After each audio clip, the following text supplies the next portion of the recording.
Our Silent Channel. Kabanata 761 hanggang 770. Ang simula ng pag-ibig.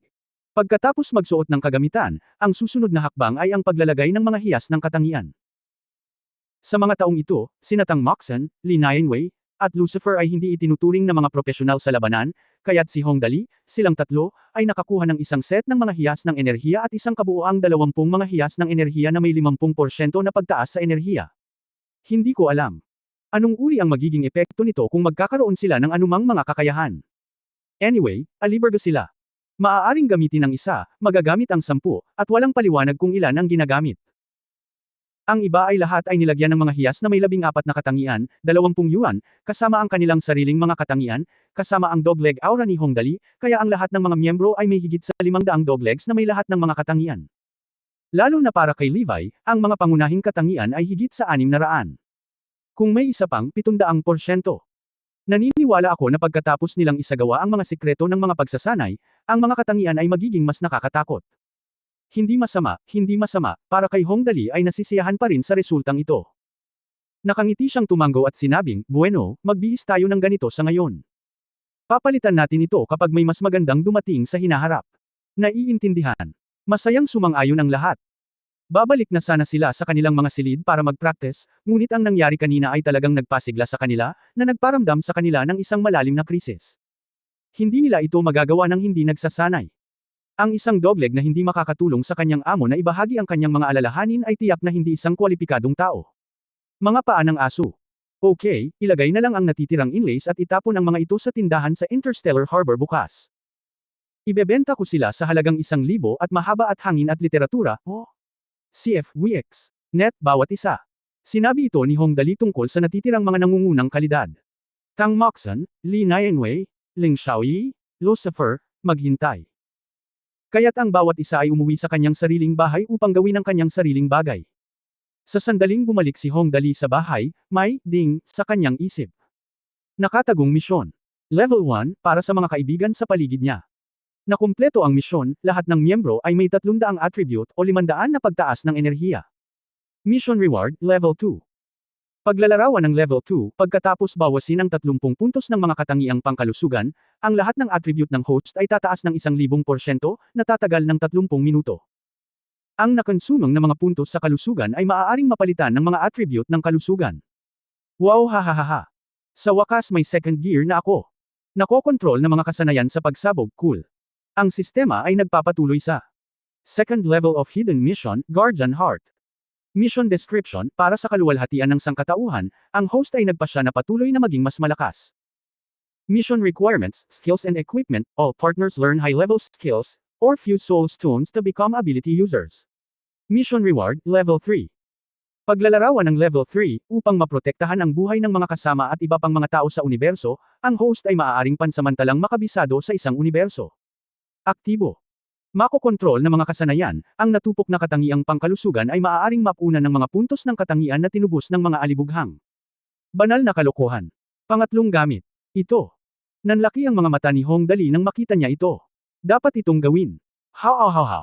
Sa loob ng manor ng pamilya Jiang. Si Jiang Chenzo ay nakahiga sa kama, nakatitig sa kisame. Gulong-gulo ang isip niya. Malaki ang epekto sa kanya ng nangyari ngayon. Actually hindi niya kasalanan. Tutal, may pagsamba sa bayani. Ang bawat babae ay mayroon nito. Ang pinagkaiba lang ay mas malakas sila at mas masahol pa. At halata naman. Si Jiang Chenzo, na palaging matamis na babae ng langit, ay alam na alam kung gaano kahirap sa trial tower. Siya mismo ay itinuturing na isang henyo sa martial arts. Buti na lang nabasag ko ang 19 na palapag. Ganito na lang, best effort na niya. Ngunit ang sobrang galing na iyon ay nakalusot sa 30 palapag. Anong malaking agwat ito? Gaano kakilig? Anong uri ng tanawin ang magiging hitsura ng isang henyo? Hindi alam ni Jiang Chenzo. Ang alam lang niya ay sobrang bilis ng tibok ng puso niya. Napakabilis. Hindi niya alam kung ano ang susunod na gagawin. Sa totoo lang, gustong-gusto niyang mahanap ang henyong iyon sa antas ng Diyos. Alam niya na ang mga maharlikang galactic, lalo na ang mga kababaihan, ay hindi maaaring maging emosyonal sa mga dayuhang lalaki, ngunit paulit-ulit niyang sinasabi sa kanyang sarili sa kanyang puso na kahit titigan lang niya ang walang katulad na henyo na iyon, siya ay magiging napakasaya. Kasiyahan. Sa feelings naman, she really didn't dare to ask for too much. Ang mga maharlika sa galactic ay lubos na iginagalang mula sa kapanganakan. Gayunpaman, mayroon ding mga bagay na hindi malulutas. Noong nakaraan, kahit na hindi masyadong ipinagmamalaki ni Jiang Chenzo ang kanyang katayuan bilang isang Galaxy Noble, maganda pa rin ang pakiramdam niya tungkol dito. Ngunit ngayon, bigla niyang napagtanto na ang pagkakakilanlang ito ay maaaring hindi masyadong maganda kung tutuusin. Ano ang dapat kong gawin? Nakahiga sa kama, si Jiang Chenzo ay tumingin sa kisame at bumulong sa sarili, ako ay susunod. Ano ang dapat kong gawin? Gusto kong hanapin siya, ngunit saan ko siya mahahanap? Walang makapagsasabi sa akin kung ano ang iniisip ko.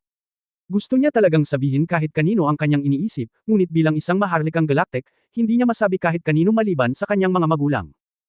Mga kamag-anak, ang tanging kilala ko lang ay ang mga bantay sa paligid ko. Sabihin sa iyong mga magulang ang mga bulong na ito. Siguradong sasalungat ito. Sabihin mo sa mga gwardya, mas imposible. Yin Tianzang. Yung tipong walang seryosong araw. Baka siya lang. Saglit na nag-alinlangan si Jiang Chenzo, pagkatapos ay kinuha ang communicator at kumonekta sa signal ni Yin Tianzang, Tianzang, ano ang ginagawa mo? Ako, may sasabihin sa iyo. Ngayon, binigyan ako ni Kuya Dali ng isang dakot ng malamig na enerhiya. Oy, ito ang pinakamahusay na sandata sa ika-19 na palapag. Kahanga-hanga di ba? Hindi naintindihan ni Yin Tianzang ang kahulugan sa likod ng mga salita ni Jiang Chenzo at masayang sinabi. Nakakamangha talaga ang kapatid kong si Dali. Napakadali niyang nalampasan ang ika-19 na palapag. Hindi katakatakang pumayag ang iyong pamilya na hayaan siyang direktang maging isang peripheral noble. Ang bastos na ito. Tianzang, nalaman kong ako. Nag-isip sandali si Jiang Chenzo, nag-alinlangan, pagkatapos ay kinagat ang kanyang labi at sinabing, mukhang nine-love ako sa henyong iyon sa antas ng Diyos. Ano ang dapat kong gawin? Gusto mo ba si Kuya Genius? Hindi ito sineryoso ni Yin Tianzang, gusto ko rin siya. Kapag nakilala ko siya minsan, plano kong kilalanin siya bilang kuya ko. Ang taong ito ba ay isang hanggal na tao? Pareho ba ang mga likes na sinasabi ko at ang mga likes na sinasabi mo? Ang laking bastos mo. Galit na nagngangalit si Jiang Chenzo, kapag sinabi kong gusto ko siya, ang ibig kong sabihin ay malamang. May in love ako sa kanya. Naiintindihan mo ba? Damn! Agad na nagmura si Yin Tianzang, Chenzo, hindi mo ito maitatapon. Pabayaan mo na lang ako. Sabay tayong lumaki. Kahit na palagi akong binubuli mo, hindi mo masasabing iniiwan mo ako at tulad ng iba, di ba? Pero pag-uusapan, kung ikaw ay isang henyo na kapatid, makatuwiran. Tama. Ito. Si Jiang Chenzo ay natigilan sandali, wala kang anumang pagtutol. Kalokohan, ano ang tututol ko? Walang pakialam na sinabi ni Yin Tianzang, ito ay hindi tulad ng hindi ko masasabi na hindi gusto mula noong ay bata, maliban kung ako kahit ng isang malitaya. Kung hindi mo ako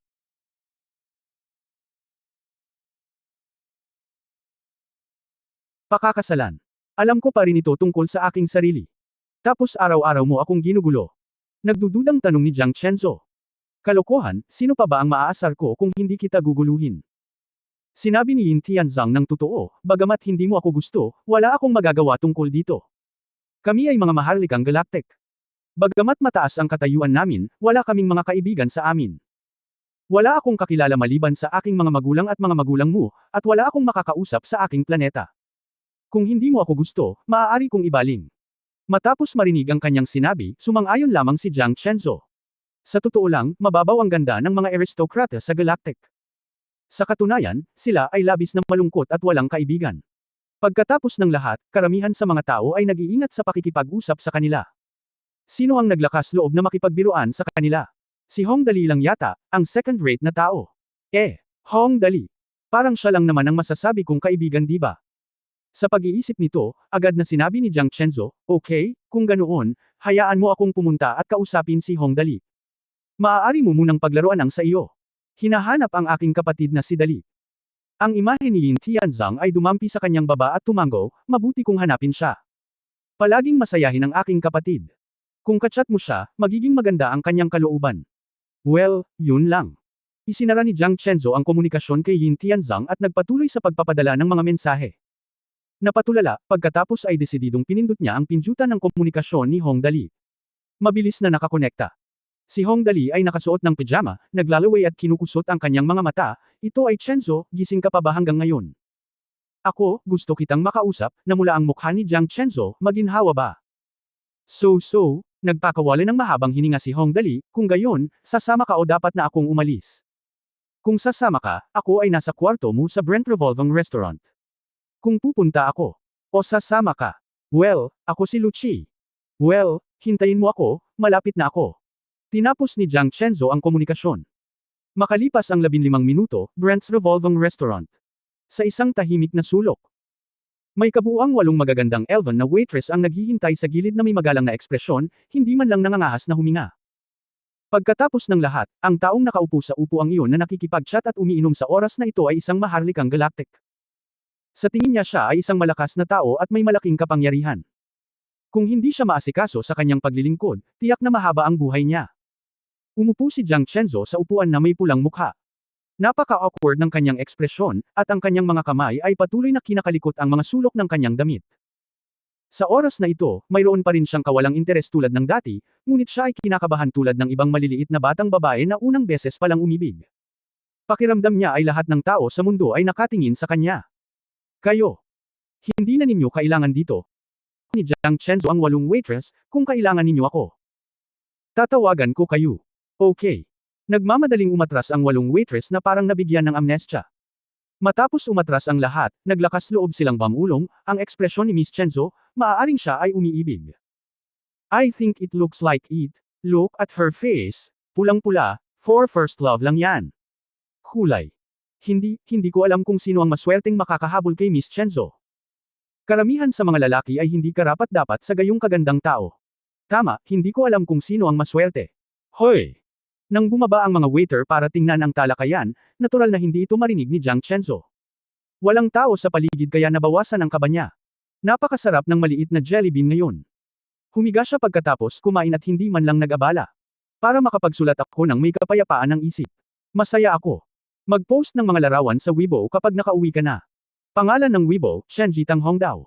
Kung gusto mo ito, maaari mong sundin ito. Kabanata 762 Love Expert. Gabing-gabi ka na, bakit mo ako gusto? Si Jiang Chenzo ay nakaupo pa roon ng 5 minuto bago si Hong Dali ay lumakad mula sa silid, naglalaway at kinusot ang kanyang mga mata. Nandito ba ang lalaking ito? Kailangang may manguna sa daan upang mahanap ang lugar. Nanginginig pa siya pagkaupo niya. Halatang inaantok pa siya ng kaunti, anong problema? May malaking nangyari ba? Tumingin si Jiang Chenzo kay Hong Dali at pagkatapos ay inisip ang sarili. Ang walang katulad na henyo ay gumawa ng isang paghahambing at napagpasyahan na ang pagkakaiba sa pagitan ng langit at lupa ay dapat na hindi bababa sa 100,000 light years. Ang artikulong ito ay orihinal na inilathala ni. Sa pag-iisip tungkol dito, nabawasan ang kaba niya nang makita niya si Hong Dali. Nandito ako para hanapin ka. Lumingalinga si Jiang Chenzo at walang nakitang tao sa paligid, kaya't naglakas loob siya at sinabing, dahil may gusto ako. Gusto ko siyang i-recruit. Ano ang opinyon mo? May gusto ka ba?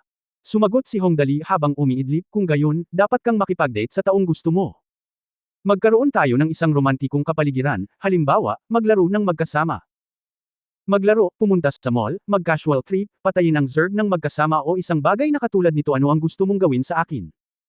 Pagkatapos ng lahat, ang taong ito ay talagang sapat na simple. Sa kanyang pag-iisip, gusto ng dalawa ang isa't isa, at ang kailangan lang nilang gawin ay pumunta sa mall. Hindi ko alam kung sino siya, ang magandang mukha ni Jiang Chenzo ay namula sa kahihiyan, at kinakabahan niyang sinabi, ang alam ko lang ay labis akong humahanga sa kanya. Hindi ko alam kung siya ay lalaki o babae, matanda o bata. Wala akong alam. Wala ka namang lagnat, di ba? Nang uusisa si Hong Dali at hinawakan ang noo ni Jiang Chenzo, mukhang hindi ka nilalagnat. Mainit. Kung magsalita, tila nahawakan ni Jiang Chenzo ang kanyang katawan ng isang lalaki sa unang pagkakataon sa kanyang buhay, ngunit hindi niya inaasahan iyon sa oras na ito. Mukha lang siyang kinakabahan, naghihintay ng sagot ni Hong Dali. Hindi siya dapat magkaroon ng anumang sakit, mabilis na pagtatapos ni Hong Dali. Kinuha ng lalaki ang inumin at humigop, kung nagustuhan mo, go for it. Oh, by the way, hindi mo nga pala kilala kung sino ang ibang tao. Saka paano mo siya nagustuhan? Anong klaseng tao ang gusto mo? Dapat alam mo kung siya ay matangkad, pandak, mataba o payat. Hindi ko rin alam, hindi nang ahas si Jiang Chenzo. Tumingin siya kay Hong Dali at sinabing, basta. Ang walang katulad na henyo na nakapasa sa 30 palapag na trial tower. Ubo. Halos mabulunan si Hong Dali sa mga salita ni Jiang Chenzo. Sa katunayan, orihinal na binalak ni Hong Dali na ibahagi sa kanya ang katotohanang nalampasan niya ang ika-30 palapag ng trial tower.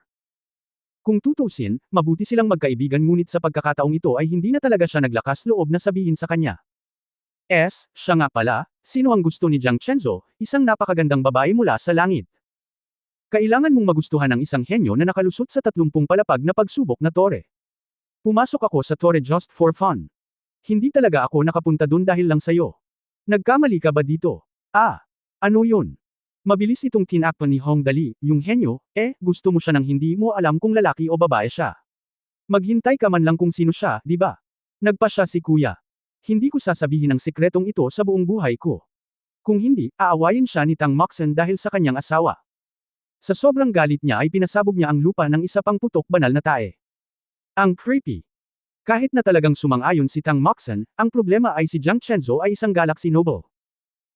Matitiis ba niya ang kanyang asawa na magkaroon ng 3 asawa at 4 na babae at isang mapapangasawa? Iyon ay ganap na imposible. Kung darating ang panahon na gusto na niyang hiwalayan si Tang Moxen talagang hindi. Si Hong Dali ay talagang isang walang pusong tao, ngunit siya ay talagang dedikado. Kung hindi, batay sa kanyang mga kondisyon, kung gusto niyang itulak ang isang batang babae pababa sa Earth, tiyak na kailangan niyang itulak ang isang kariton. Hindi ko alam, nag-aalalang sabi ni Jiang Chenzo, nahihiya at galit, pero kailangan mo ba ng dahilan para magkagusto sa isang tao? Ayaw mo. Kailangan mo ba? Okay, mahinang hinaplos ni Hong Dali ang kanyang ilong, ibahin natin ang usapan, Ano ang plano mo kung talagang makikita mo siya? Paano kung iba ito sa naisip mo? Pagkatapos ay inaamin ko ito, pinag-isipan ito ng mabuti ni Jiang Chenzo, at pagkatapos ay gumawa ng isang biglaang desisyon, hanggat walang masyadong pagkakaiba, magugustuhan ko siya kahit ano pa ang mangyari.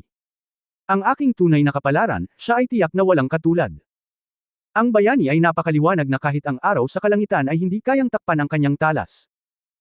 Well, your true love is actually a prodigal, or a super one to be honest. Hindi ko alam kung ano ang magiging ekspresyon niya kapag nalaman niya ang balitang ito. Bubugbugin ba siya hanggang mamatay?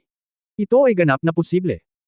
Sa tingin ko, dapat mong tingnan muna, sabi ni Hong Dali sa makalumang paraan, hindi ka maaaring maging pabigla-bigla sa ganitong uri ng pag-ibig. Dapat mo munang tingnan kung sino siya, kung ano ang hitsura niya, ilang taon na siya, anong lahi niya, at ang kanyang pagkatao. Paano kung ito ay isang higanti? Siya ay higit sa 10 metro ang taas, at ikaw ay parang isang batang walang pake sa kanya. Tama. Ako. Hindi rin. Alam ko, sana hindi ito maging malas. Sa sobrang pag-aalala ni Jiang Chenzo ay halos umiyak siya, na in love lang ako sa isang tao, tama ba? Well, actually, hinawakan ni Hong Dali ang kanyang baba, mayroon akong magandang ideya. Ano ang magandang ideya? Biglang nabalisa si Jiang Chenzo nang marinig niya ang sinabi ni Hong Dali. Sabihin mo sa akin, ano ang magandang ideya? Sa tingin ko dapat mong subukan ito sa isang tao, sabi ni Hong. Malakas niyang hinawakan ang kanyang baba, sa totoo lang, lagi kong nararamdaman na maraming beses, kakaibang dumarating ang pag-ibig, at ang udyok ay ang demonyo. Kasama, maghanap ka muna ng eksperto sa pag-ibig upang subukan ang pakiramdam ng pag-ibig, at pagkatapos, mararamdaman mo ito at magpatuloy. Bigyang pansin, at pagkatapos ay tingnan kung gusto mong magpatuloy mabuti, ang pinakaangkop na tao para sa eksperto sa pag-ibig na ito ay ang taong ito ay higit na mahirap sa lahat ng aspeto. Huwag maglakas loob na ibunyag ang kanyang pangalan, dapat mayroong isang tao na ganoon at ganoong mga pagkukulang, sa madaling salita, tiyak na may mali. Subukan mo lang ito sa isang tao. Saglit na nag-isip si Jiang Chenzo, ano pa kaya ang kakaibang iniisip ng mga babae at lalaki sa mga bagay-bagay? Ang iniisip ni Hong Dali, nakahanap si Jiang Chenzo ng isang napakasamang tao para magpanggap na umiibig. Kapag naiintindihan niya na ang umibig ay hindi masyadong masaya, maaaring hindi siya masyadong matyaga. Ngunit ang naisip ni Jiang Chenzo ay dahil gusto niyang umibig, dapat siyang maging seryoso at ituring ang taong iyon bilang kanyang tunay na kapalaran. Kaya't si Hong Dali ay lubos na nanlumo. Saglit na nag-isip si Jiang Chenzo, pagkatapos ay biglang itinuon ang kanyang mga mata kay Hong Dali at sinabing, maganda ang iyong pamamaraan. Kung ganoon, kung gayon. Maari ka bang maging eksperimental na paksa? Test subject mo ba ako? Diyos, gusto mo bang gawin ito? Galit na sabi ni Hong Dali, Miss Chenzo, may nobya na ako. Bakit kailangan mo pa akong hanapin kung wala ka namang mahanap? Gusto mo bang patayin ako ni Xingxin? Fiancé. Ako engaged ka na, naiintindihan mo ba? Makakahanap ka ba ng iba? Ayoko, agrabyado na sabi ni Jiang Chenzo, pero ikaw lang ang makakausap ko. Isa akong maharlikang galactic. Ang ibang ordinaryong tao ay matatakot hanggang mamatay. Paano kung isipin nila na gusto ko talaga siyang pakasalan? Tapos hindi ko man lang siya masabi ng hindi. Maliwanag na. Kaya ikaw lang ang mahahanap ko sa huli. Diyos! Ano ang dahilan? Pwede bang itigil muna ang pagiging aswang mo? Masiglang hinawi ni Hong Dali ang kanyang buhok. Ako ay isang alibughang anak, hindi isang dalubhasa sa pag-ibig. Ni hindi ko alam kung paano umibig. Hindi ba't tama lang, Jiang Chenzo, ngunit habang nagsasalita siya, mas nagniningning ang kanyang mga mata. Ikaw ay isang gumagamit ng kakayahan sa iyong sarili, at ang iyong lakas ay hindi masama, ngunit ang walang katulad na henyo na iyon ay natural na mas malakas kaysa sa iyo. Sa ibang mga aspeto, tila wala ka talagang maya-alok, at ikaw din ay isang sobrang gastador. Gaano man siya kahirap, siya ay mas mahusay kaysa sa iyo, kaya ikaw ay mas mahusay kaysa sa iyo. Pang-eksperimentong paksa ka, at marami kang gagawin kay Senior Mo Chanji, kaya hindi mo malalaman ang tungkol dito. Diyos! Ano ang dapat kong sabihin kung babalik ako? Lumabas lang ako para uminom at samando ng asawa. Isa siyang galactic noble. Grabe! Sabi ni Hong Dali na galit, puputulan ako ng random na kutsilyo. Ako hindi bale, simula ngayon, ikaw na ang experimental boyfriend ko. Kanina lang kita sinusundan, pero huwag kang mag-alala. Matapang na tumanggo si Jiang Chenzo, kapag nakita ko ang walang katulad na henyo na iyon, matatapos na ang relasyon natin. Tapos na ang relasyon, at magiging mabuting kaibigan pa rin kita, okay? Mangyaring huwag hanapin ang walang katulad na henyo na iyon. Kung hindi, hindi talaga ako makakatakas nun. Okay, talagang naintindihan ni Hong Dali kung ano ang ibig sabihin ng pagbaril sa kanyang paa sa pagkakataong ito, kung gayon, babalik muna ako sa kama, at umuwi ka muna, inaantok ako. Ito. Si Jiang Chenzo ay nahihiyang gumalaw sa kanyang damit, dahil experimental couple na tayo, dapat na akong matulog sa inyo ngayong gabi, tama? Oh, pero huwag kang mag-alala, pipigilan ko ang sarili ko at hindi ako gagamit ng puwersa sa iyo. Nima. Halos matakot si Hong Dali sa kanya. Pagkabalik niya, sinabi niya sa lahat na lumabas lang ako para uminom at samando ng asawa pagbalik ko. Isa siyang galactic noble. May mamamatay. Naramdaman ni Hong Dali ang pagtibok ng kanyang puso. Medyo masakit. Kung magpapatuloy ito, kahit na malusog ako, siguradong matatakot ako. Ngunit sa huli, maaari lamang siyang magkompromiso, okay. Okay. Hindi nagtagal, sa pribadong silid no. 10,000. Kinuha ni Hong Dali si Jiang Chenzo at walang ekspresyon na sinabi sa kanila, lumabas lang ako para uminom, at kinuha ko pala ang isang asawa. Isa rin siyang galactic noble. Hindi ko na kailangang ipakilala sa inyo, Jiang Chenzo, nangako ako, fake, experimental couple. Gatlang M gatlang M gatlang M gatlang M gatlang M gatlang M. Siyam na magkakapatid, isa sa kanila ang magpapakilala ng girlfriend sa tangdaw natin, magiging malaking harem yan, wow. Kabanata 763, ang pangalawang pinakakahanga-hangang Hawkeye. Totoo, pang-eksperimentong mag-asawa. Nanlaki ang mga mata ng lahat sa takot, young master, you are really, sobrang galing. Napakahusay mong hilahin ang isang galactic nobleman pabalik bilang iyong experimental girlfriend. Oh my God! Pagkatapos ng lahat, si Tang Moxon ang nag-iingat, dali, gaano katagal mo balak magtanghal? Well, nakuha niya agad ang susi sa problema. Pagkatapos ng lahat, si Tang Moxon ay napakatalino pa rin. Simple, pinunasan ni Hong Dali ang kanyang ilong, laruin ito hanggang sa mahanap niya ang manliligaw ng kanyang mga pangarap, isang walang katulad na henyo na nakalusot sa 30 palapag. Sok, napabuntong hininga ang lahat the secret sasabihin man o hindi. Napatingin ang lahat kay Tang Moxon. Okay, naiintindihan ko, agad na utos ni Tang Moxon, pagkatapos ay pumasok ka muna at magpahinga, at makikipaglaro pa ako sa kanila. Well, okay. Pumasok si Hong Dali sa kanyang silid ng walang ekspresyon, at sinundan siya ni Jiang Chenzo na namumula ang mukha. Sa labas. Makinig ka sa akin. Kinagat ni Tang Moxon ang kanyang mga ngipin, sinong maglakas loob na magsabi ng sikretong ito, babalatan ko siya. Pinagpapawisan ng lahat at mabilis na nilinaw ang kanilang posisyon, susunod ako sa utos ng young master at ng kanyang asawa. Sa kwarto ni Hong Dali.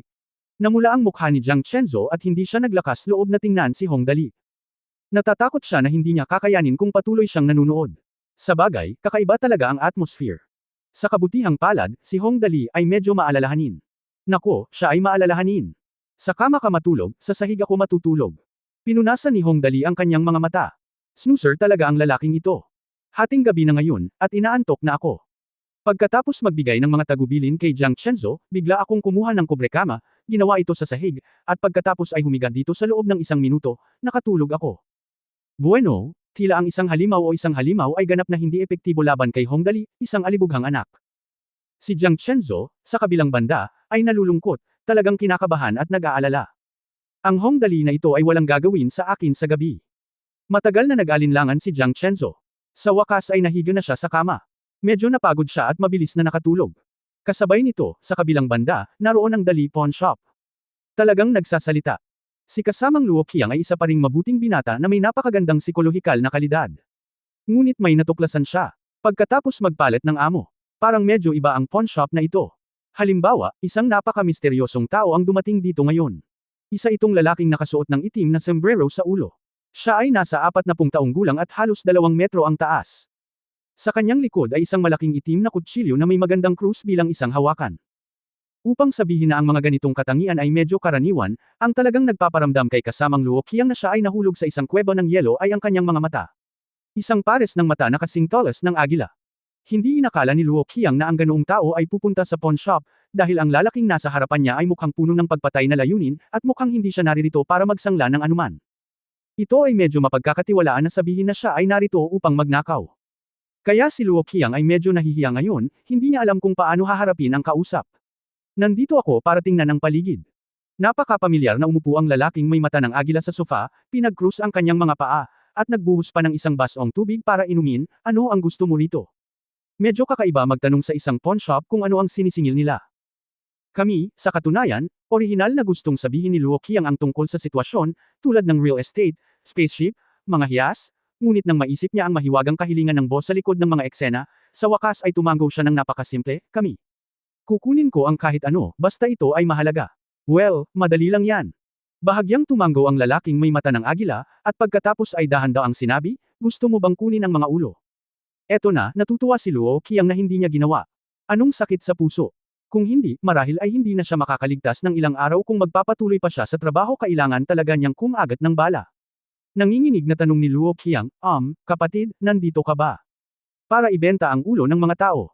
Sabi niya. Tumingin siya sa paligid at sinabing, pero parang hindi mo ito dinala. Siyempre hindi mo ito dinala, nagkibit balikat ang lalaking may mata ng agila, hindi ako nakakuha ng komisyon, kaya paano ako magsusuot ng ulo ng tao? Kung gayon, ano ang ginagawa mo? Maingat na tanong ni Luo Qiang, ano ang sagot? Simple, 500,000 galaxy na barya. Walang kagalang-galang na sinabi ng lalaking may agila, mananatili ako sa iyo mula ngayon.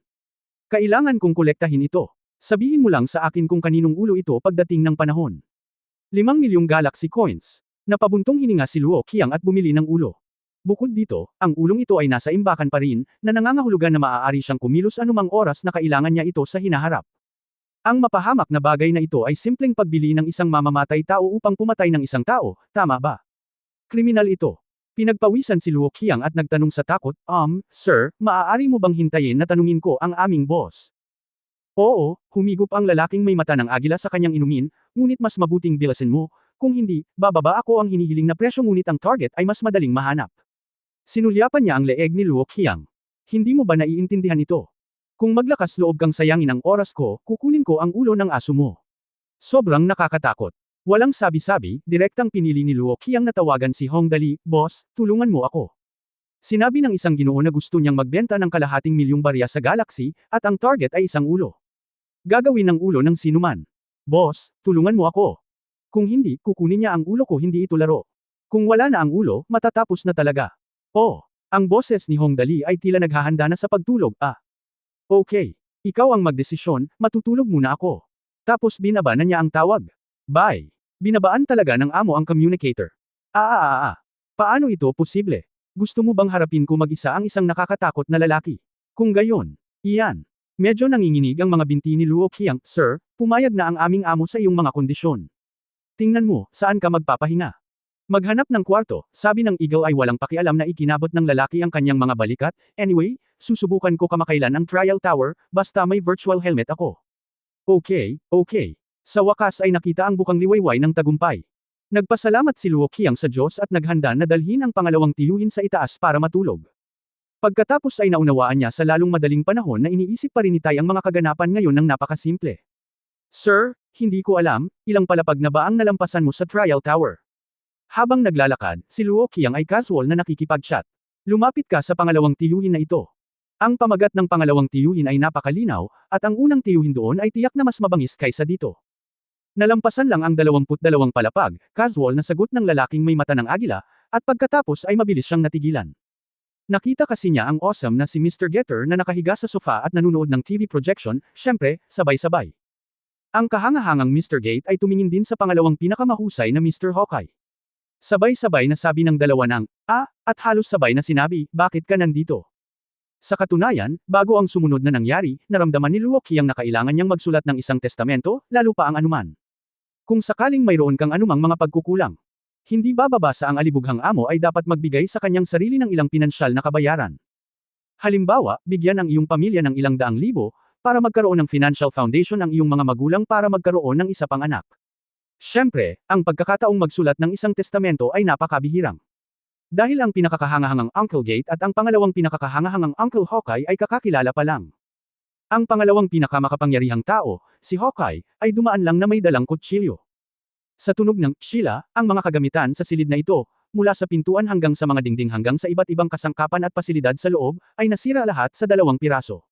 Enerhiya ng espada. Nakita ni kasamang Luo Qiang ang lakas ng espada gamit ang kanyang sariling mga mata sa unang pagkakataon sa kanyang buhay. Bilang resulta, bago pa mabawi ni Luo Qiang ang kanyang sorpresa, ang pinakamakapangyarihang Mr. Gate ay casual na sumuntok sa hangin, na naging sanhi ng panginginig ng buong sanglaan, at ang lakas ng espada ay nawala sa hangin. Ay baka hindi pa siya nagigising. Kaya pinunasan ni Luo Qiang ang kanyang mga mata at bumaba desididong tinawag ang kanyang amo para magulat para sa pagkukumpuni. Nakaon. Sa kabilang panig, ang airspace ng pangunahing lungsod ng Shinra. Ang hindi mabilang na puting Galactic Noble spaceships ay nagtipon dito ng sunod-sunod, halos punan ng buong kalangitan. Halos hindi makita ang araw sa kalangitan sa buong manor ng pamilya Jiang. Ang mga tao ay patuloy na bumababa sa mga sasakyang pangkalawakan at pagkatapos ay pumasok sa pamilya Jiang. Ang villa ng may-ari na si Jiang Duxing. Hahaha, Lao Jiang, binabati kita. Pagpasok pa lang ng mga tao sa pinto, sila ang unang bumate. Ang iyong pangunahing lungsod ng Shinra ay nagbunga ng napakagandang henyo. Malaking balita ito. Ano ang pakiramdam mo? Ano ang nararamdaman mo ngayon? Siguradong nasa sabik ka. Oo, sa gayong tao, tiyak na maipagmamalaki mo ang Galaxy Summit sa hinaharap. Dapat ay maawain ka. Oo, maaaring walang ganoong kalakas na henyo sa loob ng 1,000 taon. Nakahanap ka ng isang kayamanan sa pagkakataong ito. Sumimangot si Jiang Duxing at umiling, anong uri ng kayamanan ang kinuha mo? Hindi ko pa alam kung sino ang henyong ito. Napakadaling hanapin ito sa napakalaking dagat ng mga tao. Totoo yun, tumanggo ang lahat, at maraming tao ang magiliw na nagpaalala, Lao Jiang, nakapulot ka ng kayamanan sa pagkakataong ito, ngunit dapat kang mag-ingat, iyong Chenzo. Bagamat sinabi niya ito ay hindi ko ito nasabi ng malinaw, ngunit ang kahulugan ay halata. Dapat mag-ingat si Jiang Chenzo, kung hindi, kung may inlove siya sa sobrang henyo na ito, kung ang sobrang henyo na ito ay hindi isang Galactic Noble, malalagay siya sa malaking problema. Naiintindihan ko, sisikapin ko ang aking makakaya, mapait na ngumiti si Jiang Duxing, ito ay isang halo-halong pagpapala, na babalisa ang mga tao. Kinaumagahan, hindi gumapang ng dahan-dahan si Hong Dali hanggang sa sumikat ang araw sa kanyang puwitan. Bumangon ka. Tumingin sa labas ng bintana. Anong araw ngayon? Napakaraming spaceship sa langit. Ang walang pusong bastard na ito ay hindi iniugnay ang mga spaceship ng mga Galactic Noble sa labas sa kanya. Bumangon lang siya at nagbihis, kinusot ang mga mata at sinabing, nagugutom na ako. Pagkatapos ay tumingin siya kay Jiang Chenzo na nakaupo sa tabi ng kama, nagugutom ka ba? Nakapag-impake na si Jiang Chenzo at naupo sa kama ng mahigpit na magkadikit ang kanyang mga paa, halos bumaba ang kanyang ulo sa kanyang dibdib. Walang lakas ng loob na tingnan si Hong Dali, nagugutom ako, nagugutom ako. Binuksan ni Hong Dali ang pinto at tinawag ang mga tao, lahat, magtipon kayo dali. Pagkatapos ng hapunan, maaari kayong lumabas at gumastos ng pera, hahaha. Okay. Naghiyawan ang lahat sa labas. Kabanata 764, sa alak. Nang umalis si Hong Dali sa silid, mabilis na sumunod si Jiang Chenzo. Ang mga kabanata ng mga nobelang dengdayan ay pinakamabilis na na-update. Pagkatapos kumain ng mabilis, lumabas ako sa kalye. Nang siya ay pupunta sa isang lugar, si Luo Qiang mula sa pawn shop ay humiling ng tawag. Sa sandaling nakakonekta ang tawag, lumitaw ang malungkot na mukha ni Luo Qiang, boss, huminto ako. Gusto kong mag-apply para sa pagbibitiw. Hindi ko na matiis. Wuuu. Hoy, kapatid na Luo Qiang, anong problema? Nang makita ang ekspresyon ni Luo Qiang, biglang naging masaya si Hong Dali, ano ang nangyari sa iyo? Tingnan mo ang iyong magulong buhok at ang mga madilim na bilog sa ilalim ng iyong mga mata. Ano? Magagawa ko ba? Malungkot na sinabi ni Luo Qiang, halika sa pawn shop, hindi ko makontrol ang sitwasyon. Parang big deal ito. Anyway, hindi naman ako nagmamadaling pumunta sa Interstellar Harbor. Gusto ko lang pumunta muna sa pawn shop at tingnan, sige, pagkatapos ay pupunta ako at tingnan. Hintayin mo ako dyan. Kaya sumakay siya sa spaceship at umalis. Sa spaceship. Takot na niyakap ni Jiang Chenzo ang kaliwang braso ni Hong Dali, at niyakap ni Tang Moxen ang kanang braso ni Hong Dali. Exciting at puno ng pulbera ang eksena. Si Lin Nainwei at ang iba pang nasa likod ay nanginginig at hindi komportable.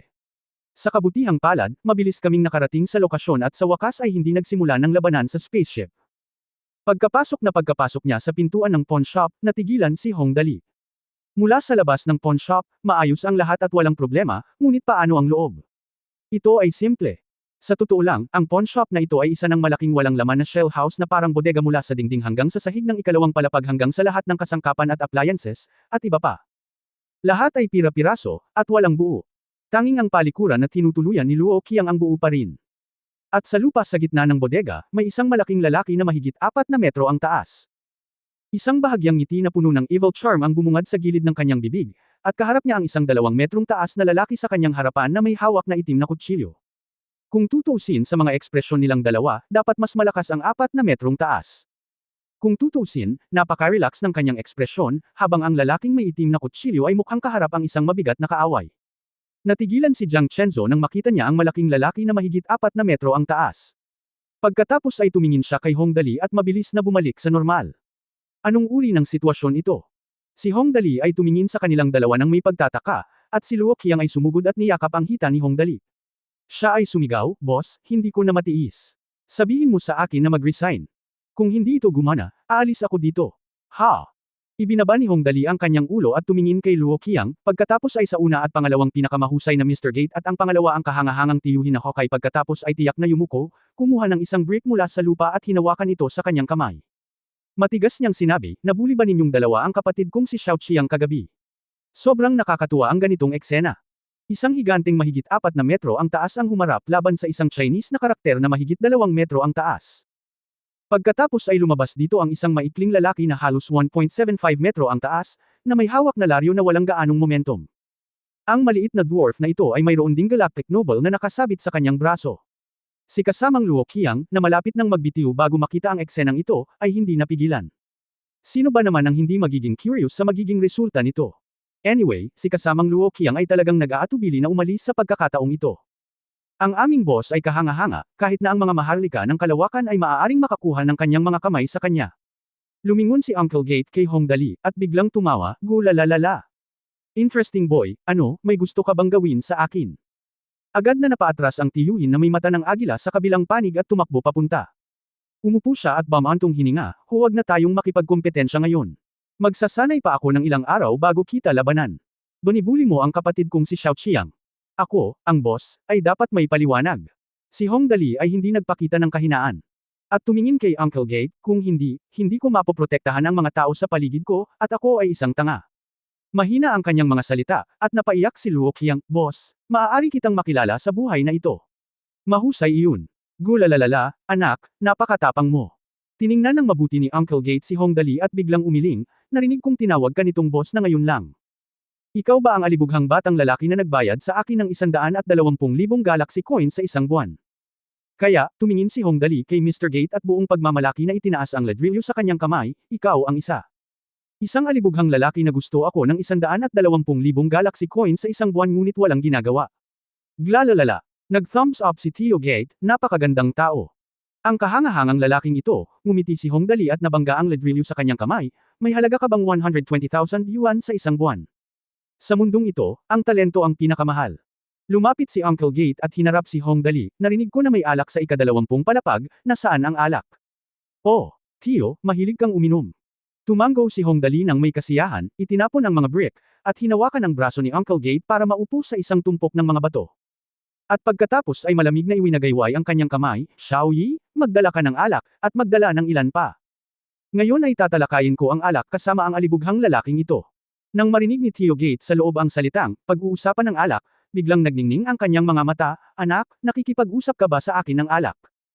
Sa oras na ito, nakakatuwang marinig ang tanong at sagot sa pagitan ng dalawang tao, at si Uncle Eagle Eye at iba pang mga tao ay nagtipon-tipon din sa paligid, humanda upang makita kung ano ang maya-alok ng mahiwagang alibughang anak na ito. "Bakit, sa tingin mo bata pa ako?" Kinagat ni Hong Dali ang kanyang mga labi, walang pagkakaiba sa pagitan ng malaki at maliit, at ang pag-inom ay anuman ang edad. "Hindi ako magaling sa pag-inom, ngunit hindi ako natatakot sa iyo pagdating sa pag-inom." Nagningning ang mga mata ni Uncle Gate, "Gulalalala. Okay. Gusto kong makita kung ano ang kaya mo." Hindi nagtagal, nagdala si Ling Xiaoyi ng mahigit 10 uri ng alak, mula sa mataas hanggang sa mababa. Casual na kumuha ng bote si Hong Dali at inilagay sa harap niya. Pagkatapos ng mas malapitang pagtingin, nalaman niyang ito ang napakamahal na alak ng boat sa kalawakan. Nagsimulang magtanong si Hong Dali kay Uncle Gate, Uncle Prodigal, sa tingin mo paano mo dapat inumin ang alak na ito? Kailan? Tanong nito ni Hong Dali, biglang nagulat ang lahat. Paano ako makakainom nito? Siyempre iniinom mo gamit ang bibig mo, hindi ba pwedeng ibuhos mo lang sa ilong mo? Alak. Hinawakan ni Uncle Gate ang kanyang balbas na hugis gasukle at sinabing, paano ka makakainom ng ganyang kaliit na bote kung sa isang lagok lang naubos? Gumamit ka ng bowl, malaking bowl, tama na. Mali. Natawa si Hong Dali at sinabing, uminom ka at uminom. Masarap ang alak na ito, ngunit wala itong magandang lalagyan. Hindi yun gagana. Alibughang tiyuhin, napakakulit mo sa mga kagamitan sa alak at marunong ka lang uminom ng baka. Hindi yun gagana. Masyadong kaiyahiya. Hindi uubra. Hindi ito uubra. Pagdating sa pag-inom, kailangan mong gawin ang mga kagamitan sa pag-inom, at kailangan mong gamitin ang parehong tasa na gusto mong inumin. Bakit ang dami mong problema kapag umiinom? Pagdating sa pakikipag-away, siguradong magaling si Mr. Gate, pero ang alam lang talaga niya kung paano ito gamitin pagdating sa inuman. Malaking mangkok ng inuming baka. Ngayon, bagamat sinabi ni Hong Dali na palpak siya sa pag-inom, hindi naman siya nagalit. Lalo siyang na-curious nang marinig niya na kailangan niyang gumamit ng parehong tasa para uminom ng alak.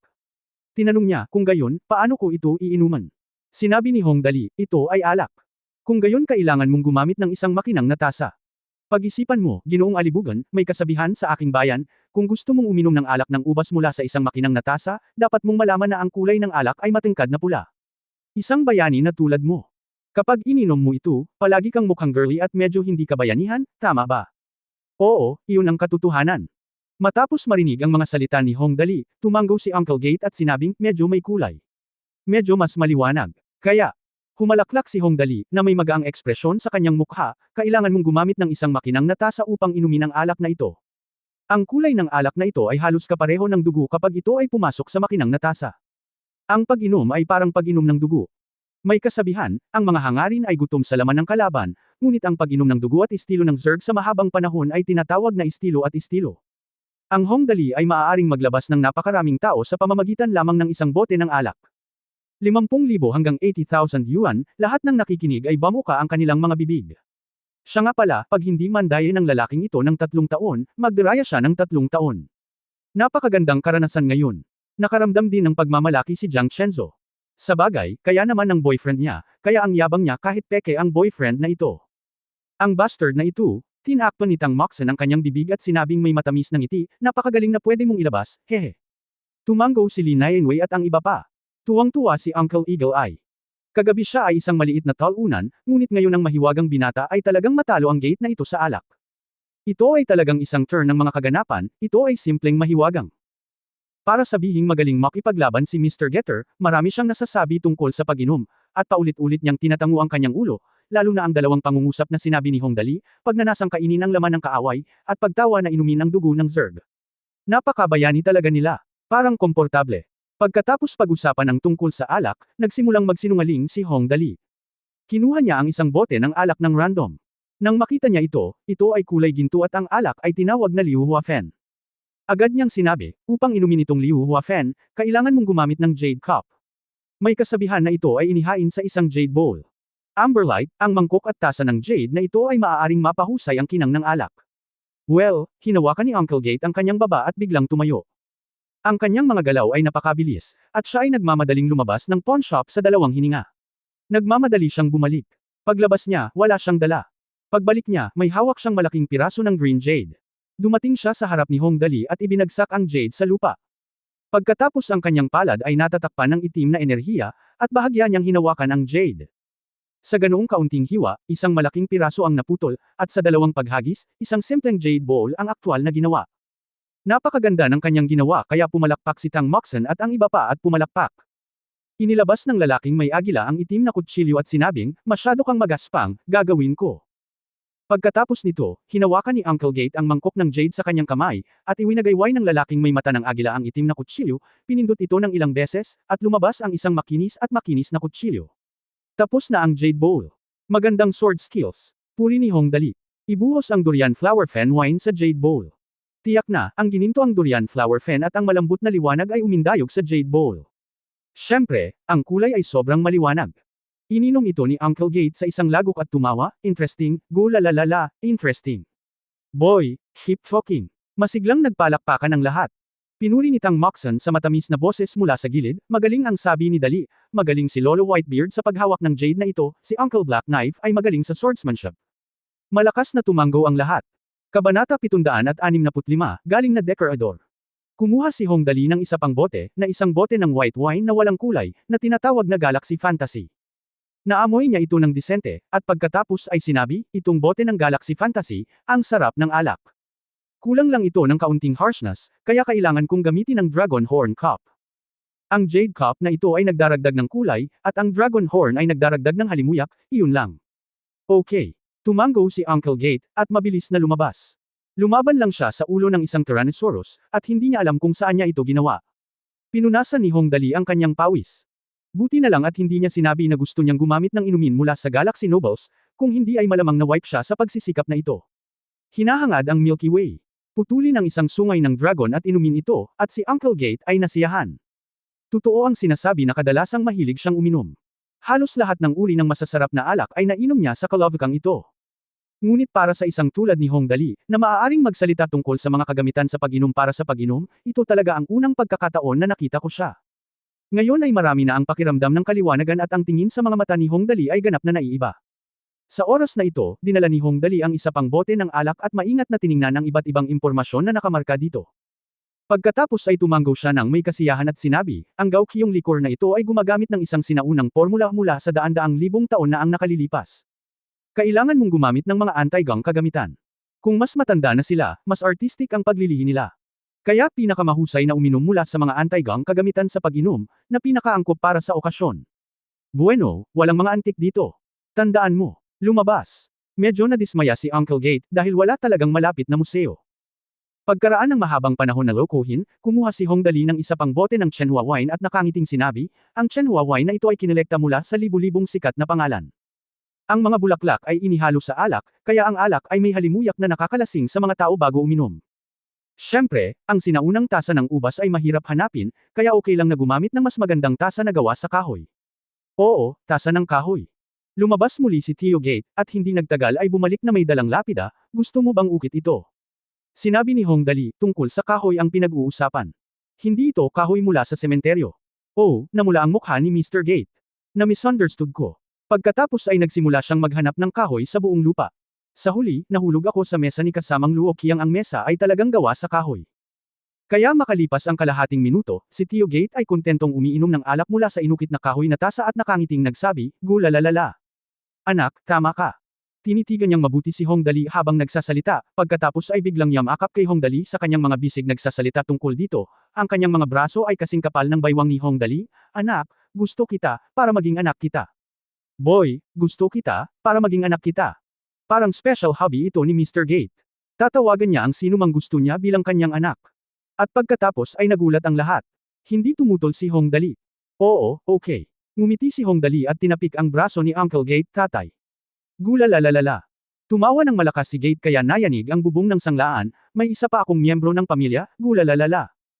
Napakagandang bagay na biglang makilala ang gayong ninong, kaya't ang lahat ay nagtungo sa sasakyang pangkalawakan upang maghanap ng kainan na makakainan at maiinom ito ang kaharian ng langit sa lupa. Halika, walang gaanong nagbago mula noong dumating kami sa gitna ng Galaxy Alliance. Kaya sa hapagkainan, natural na sinabi ni Hong Dali, nga pala, tatay, nagbukas na ako ng ilang tindahan sa Interstellar Harbor, ngunit wala akong gaanong lakas ng tao. Paano kung pumunta ka doon upang magsaya, tatay? Tulungan mo ako dito. Oh, tingnan natin kung ano ang nangyayari. Nag-isip sandali si Tio Gate at saka sumang-ayon, fair na, sabi niya, sumama ka rin sa akin. Kung gusto mo kaming talunin, pwede kaming lumaban doon. Okay. Napakasimpleng tumango ang lalaking may mata ng agila, siya nga pala, maaari kang kumuha ng ilang mga kuha kapag masama ang pakiramdam mo. Tang Moxon at iba pa ang mga luha ay umaagos sa aking mukha, nakakatakot. Sa daan patungo sa Interstellar Harbor, tinanong ni Gate si Hong Dali, Dali, ano ang pangunahing pananagutan ko doon? Anong uri ng mga tindahan ang binubuksan mo? Ano ang iyong ibinebenta? Oh, hinaplos ni Hong Dali ang kanyang baba at nag-isip sandali. Bigla niyang sinabi, speaking of which, Dad, nakalimutan ko talagang bigyan ka ng greeting gift. Naglabas siya ng maraming armor mula sa space watch at sinabing, Tay, medyo malaki na ang katawan mo. Binili ko ito noon. Hindi ko ito pinansin noon. Bakit? Gawin. Hindi ka ba naghuhukay ng ilang mga hiyas? Hindi masama.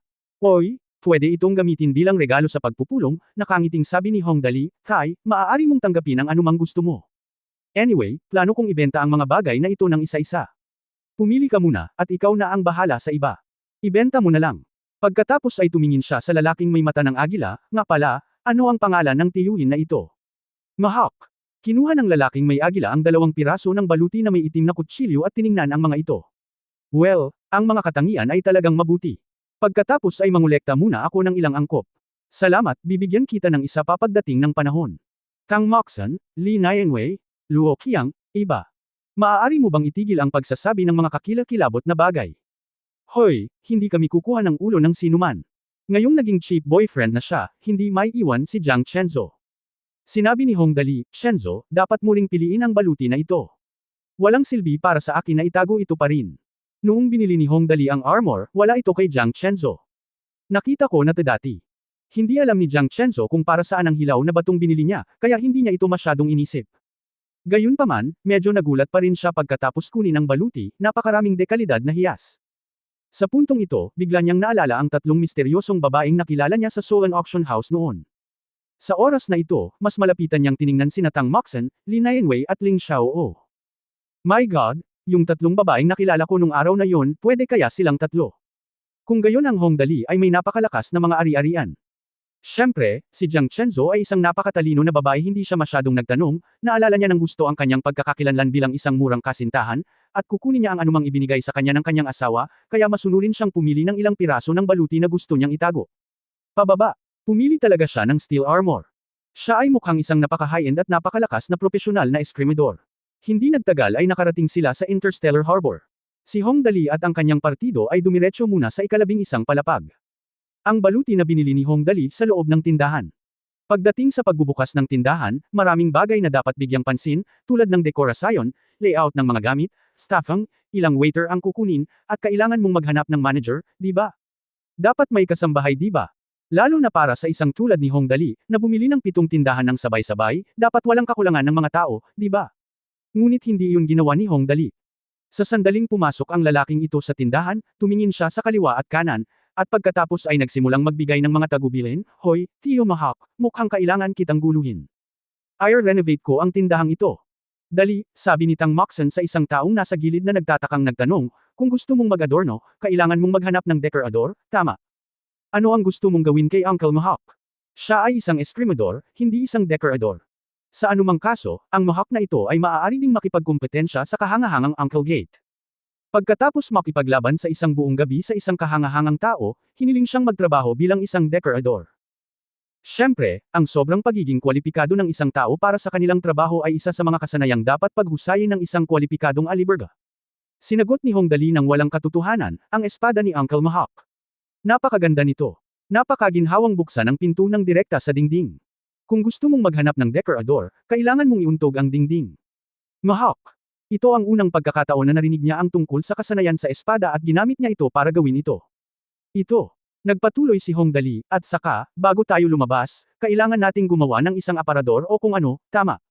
Gumawa ng ilang mga butas upang maglagay ng ilang mga dekorasyon o kung ano.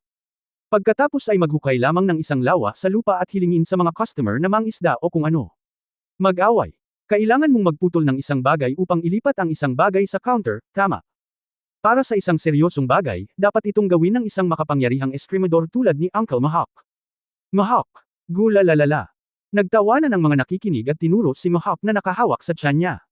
Nalaman niyang habang tinitingnan niya si Hong Dali, mas nagustuhan niya ito. Pagkatapos ay alam niya na siya ay mali, at siya ay napakamali. Hong Dali, pagkatapos putulin ang pinto, alisin ang laman ng aparador at iba pa, dapat mayroong gumagalaw o ano pa man tatay. Nanunood ka ng gate. Sa totoo lang, sa tingin ko palagi kang malakas, nakangiting sabi ni Hong Dali, angkop mo para sa trabahong ito. Ililibre kita ng inumin pagkatapos nito. Maaari kang uminom hanggat gusto mo. Alak.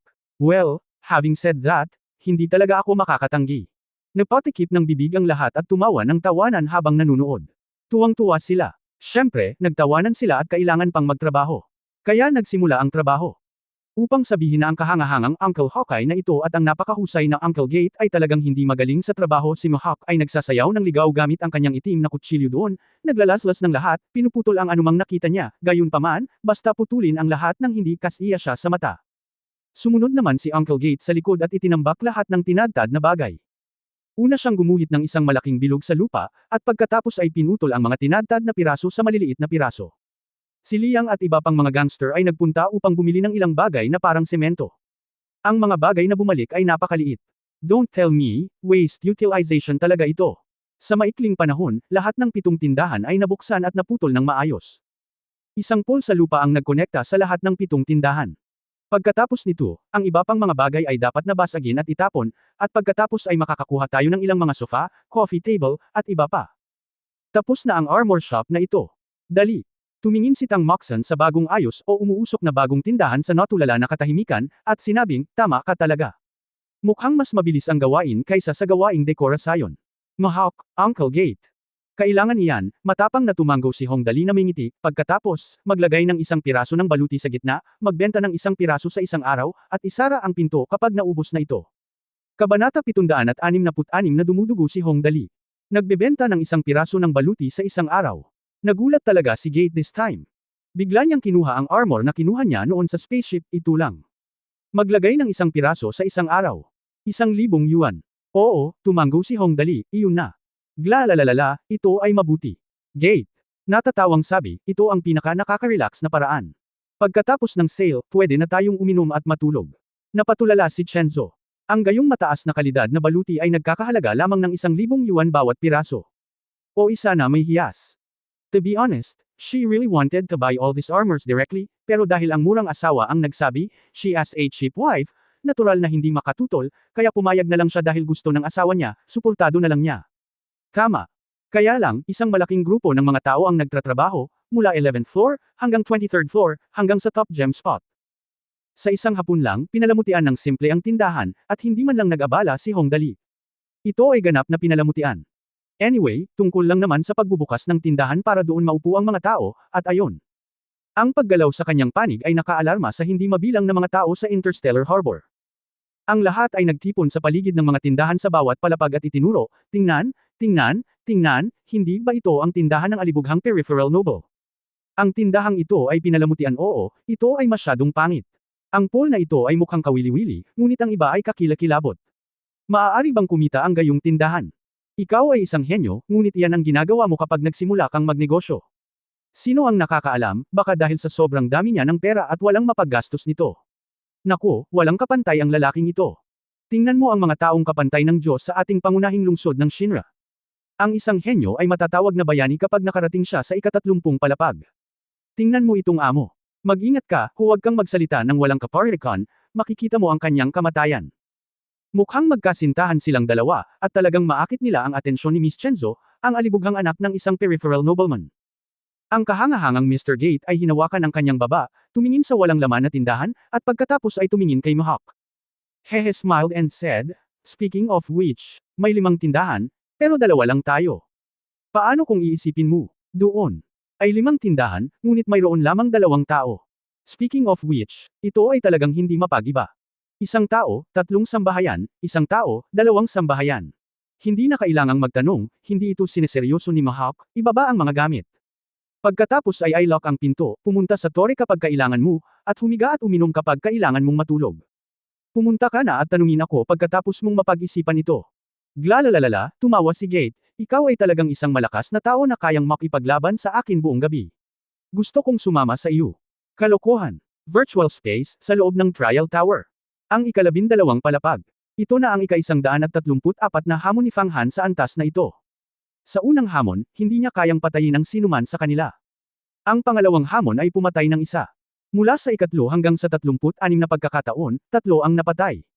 Sa ika-75 beses, 5 ang napatay. Sa 134 na pagkakataon ngayon, 8 ang napatay. Kahit na mabaygo ako ng 1,000 beses. Kahit na mabaygo ako ng 10,000 beses. Lalakas ako. Maging mas malakas. Sa katunayan, ang kakayahang makapasok sa ika-12 palapag na may ganap na ordinaryong katawan ay maaaring ituring na isang himala sa sarili nito.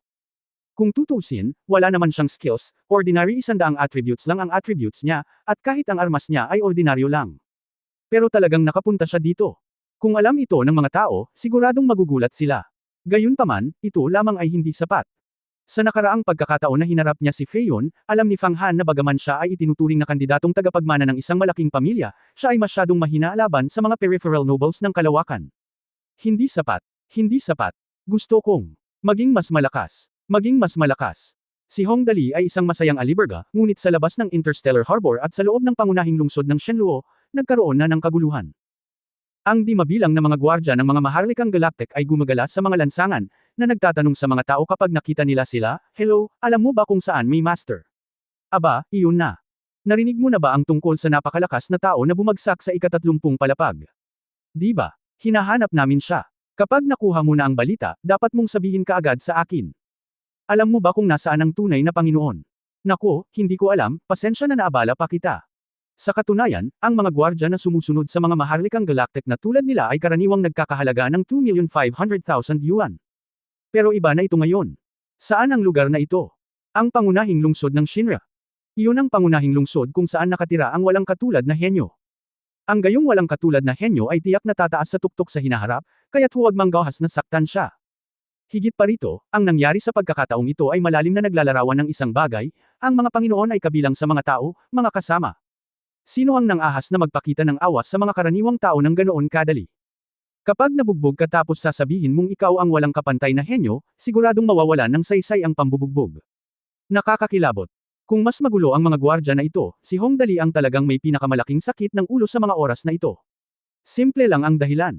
Gusto niyang mag-teleport pabalik sa Earth at makuha ang mga coordinate, ngunit sa kasamaang palad, hindi niya magawa. Dahil nasa tabi niya si Jiang Chenzo.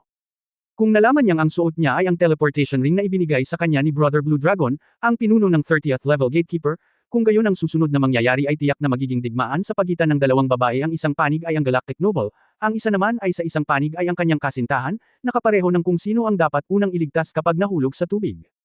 Gusto mo bang iligtas muna ang totoong fiancé, o ang murang asawa ng Galactic Nobleman? Ito ay isang napakaseryosong tanong. Kaya't nang malaman ni Hong Dali ang mga coordinate ng mundo, ang una niyang ginawa ay ang paalisin si Jiang Chenzo. "Well, Miss Chenzo, gusto namin." Naisip niya ito. Pagkaraan ng ilang sandali, biglang dumating sa akin ang inspirasyon, "Gusto naming pumunta sa trial tower para mag-practice sandali, pupunta ka ba?" May dahilan para sabihin ito. Sa trial tower, ang bawat isa ay may hiwalay na espasyo at hindi kailanman maaabala. At maaari rin niyang itago ang katotohanang na-clear niya ng gusto ang level. Bakit pumunta sa trial tower pagkatapos mong ma-clear ang level? Kung tungkol sa alibughang ibong aka, walang problema ang maghintay hanggang sa alisin ito ng lupa. Siyempre, may pangatlong dahilan. Gusto ni Jiang Chenzo na sundan ang yapak ng isang walang katulad na henyo. Natural, hindi maaaring ikompromiso ang martial arts na ito. Kung hindi, paanong ang isang tao na hindi man lang makadaan sa ika-20 palapag ay kapantay ng iba? Ang malaking gap sa realms ay katulad ng generation gap. Hindi mo aasahan na ang isang taong kumakain ng Manchu banquet araw-araw ay makikipaglaro sa isang taong hindi man lang makapagsuot ng pantalon, tama ba? Oo naman, pagkatapos makinig sa mga salita ni Hong Dali, si Jiang Chenzo ay sumang-ayon. Pumayag siya ng hindi man lang nag-iisip. Kaya palihim na nagkatinginan si Hong Dali at ang iba pa, at malinaw ang lahat.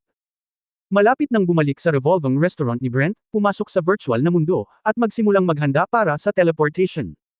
Talagang perpekto ang plano ni Hong Dali. Ang lahat ay pumasok sa trial tower at nagpakamatay ng direkta sa unang palapag. Magulo si Hong Dali. Kinailangan niyang tumakbo hanggang sa ika-30 palapag, kaya nagulat ang kapatid na asul na dragon, "Anak, ano ang iyong ginagawa sa pagmamadali?" "Sabik na akong umuwi at makita ang aking mga magulang." Tumakbo si Hong Dali ng mabilis hanggat kaya niya.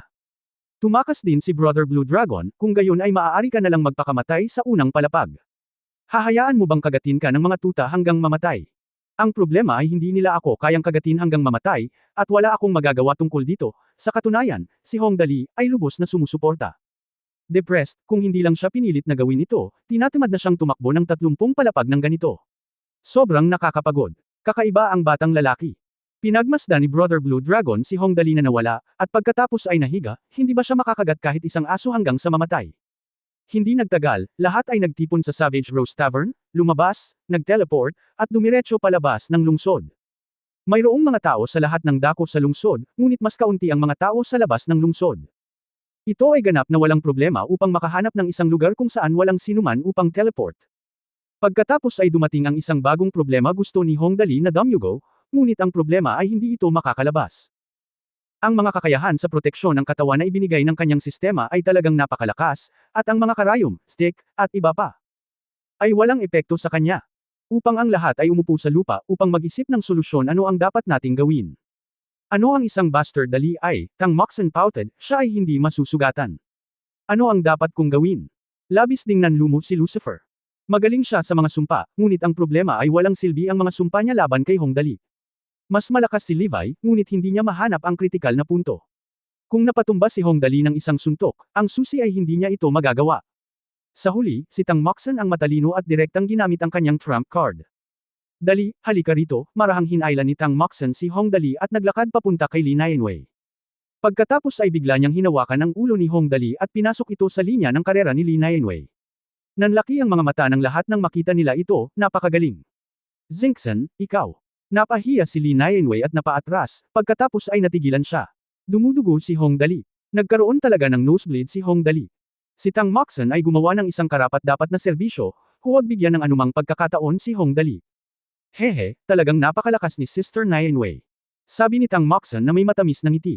Oo, napakalakas nito, bamantong hininga si Hongdali, napakalakas ng dibdib ko. Sa wakas makakapag-teleport na siya. Kabanata 767, umuwi ng madalas. Inilublab niya ang singsing ng dugo ng dragon sa ilang pagdurugo ng ilong. Oo naman, isang marahas na pagbabago ng enerhiya ang naganap, at isang napakagandang asul na dragon na halos 1 metro ang laki ay lumitaw muli sa singsing ng dugo ng dragon. Ang asul na dragon ay lumipad sa mga ulap at ambon sa kalangitan.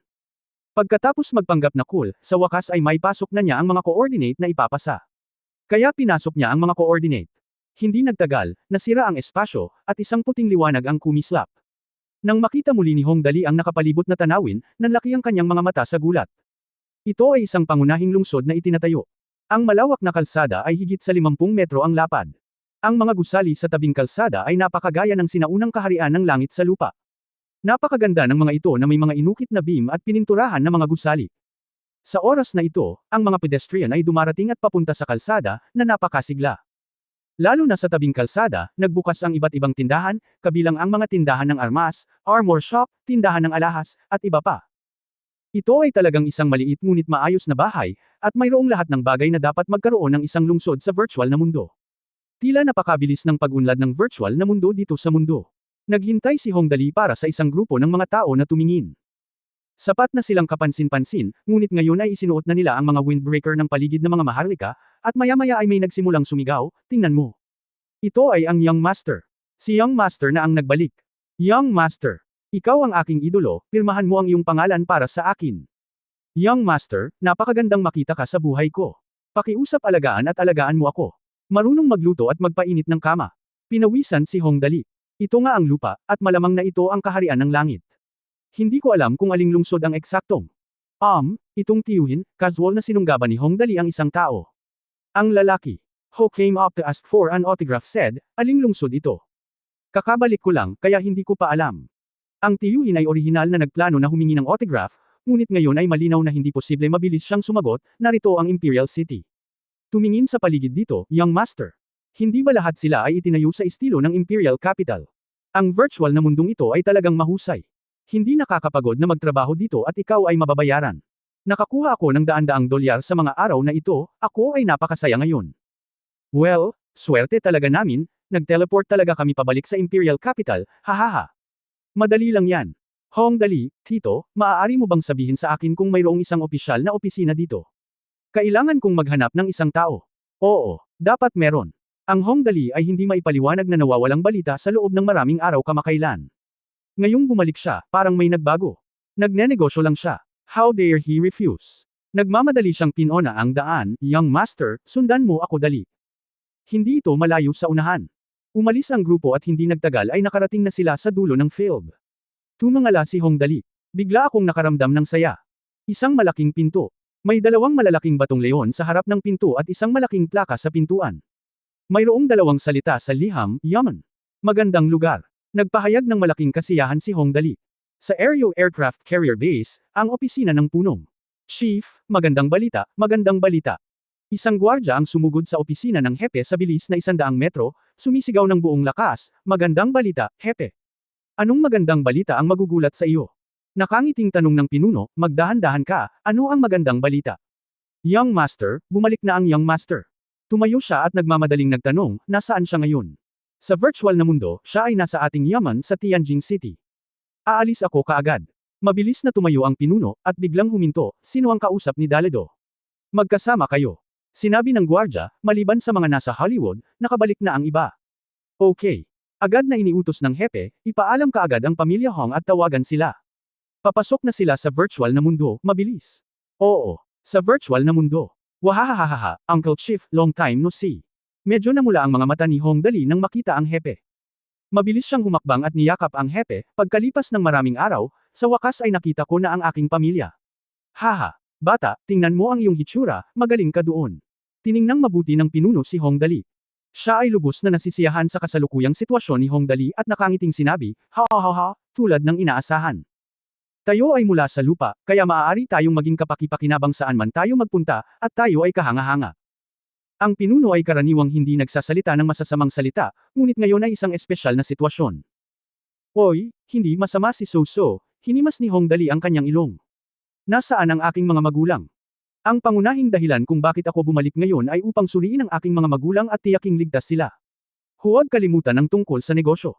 Kami ay naabisuhan at malapit nang dumating, ang hepe ay nasa napakagandang kalooban." Tiningnan niya ang lahat ng naroroon at sinabing, "Naabisuhan na ang lahat ng ating mga kamag-anak at kaibigan at malapit na silang makarating dito.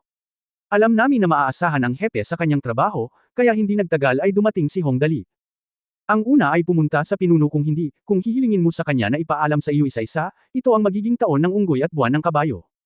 Sa katunayan, sa pagsasalita tungkol dito, sa wakas ay bumalik si Hong Dali sa Earth, at sa wakas ay binitawan na ng pinuno ang kanyang pinag-uusapan noon. Marami siyang gustong itanong kay Hong Dali, ngunit alam din niyang tiyak na wala sa kanya ang puso ni Hong Dali nang bumalik siya sa pagkakataong ito, hindi man ngayon, kaya naghintay na lang siya kasama si Hong Dali. Kung mayroon kang anumang mga katanungan, mangyaring maghintay hanggang sa makilala mo si Hong Wigyu at ang kanyang asawa. Ang transportasyon sa virtual na mundo ay napakamaginhawa. Ang susi ay binigyan ng pinuno ng mga espesyal na tirahan sa lungsod ang Hong Wigyu, Lan Roxy at iba pa, at ang online ay nasa lungsod. Kaya sa loob ng 5 o 6 na minuto, dumating sina Hong Wigyu at Lan Roxy, ang mga magulang ni Tang Moxon na si Tang Ruzi at ang kanyang asawa, ang amo nila Wang na si Ling Mufeng, at iba pa. Sa pagkakataong ito, talagang naging masigla ang yaman, abala sa mga tao. Ang panig ni Hong Dali. Dali. Pagkapasok ni Lan Roxy sa pinto, dumiretso siya sa Hong Dali. Dali. Sumugod siya sa harap ni Hong Dali, hinawakan ang kamay nito, at maingat na tumangala mula ulo hanggang paa, hindi nawawala ang bawat detalye, kabilang ang buhok, kilay, at mata. Ilong, bibig. Ito ay talagang nawawalang buhok mula sa Hong Dali. Nais niyang malaman niya ito. Sa kabutihang palad, pagkatapos suriin ito, wala siyang nakitang nawawala. Sa wakas, tumingin siya kay Hong Dali ng may masayang mga mata, "Hey, hey, mukhang maayos na ang takbo ng aming alibughang anak." Tumaba siya pagkatapos na hindi nagkita sa mga nakaraang araw. Kung tutusin, hindi naman big deal kung hindi nagkikita ang mga magulang at anak ng ilang araw o kahit 12-12 ng araw. Ngunit may kakaiba sa Hong Dali gaano kalayo ang sentro ng Galactic Alliance mula sa lupa. 10,000 light years. Makakabalik ka pa rin ng madalas kahit sa mga normal na oras. Iyon ay tiyak na hindi nangangahulugan na ito ay ang parehong konsepto tulad ng sa lupa. At least, may mga taong nanonood kay Hong Dali saan man siya pumunta sa Earth. Ngunit pagdating niya sa gitna ng Galaxy Alliance, mahirap sabihin.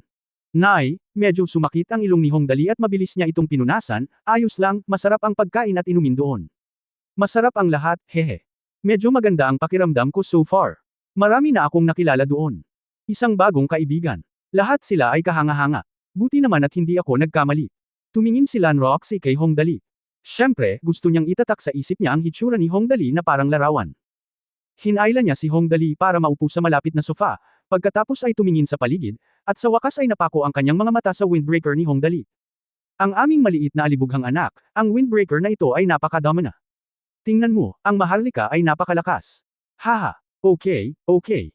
Ito ay dapat na isang magandang bagay. Samantalahin mo na lang ang katayuan ng ating maliit na alibughang anak."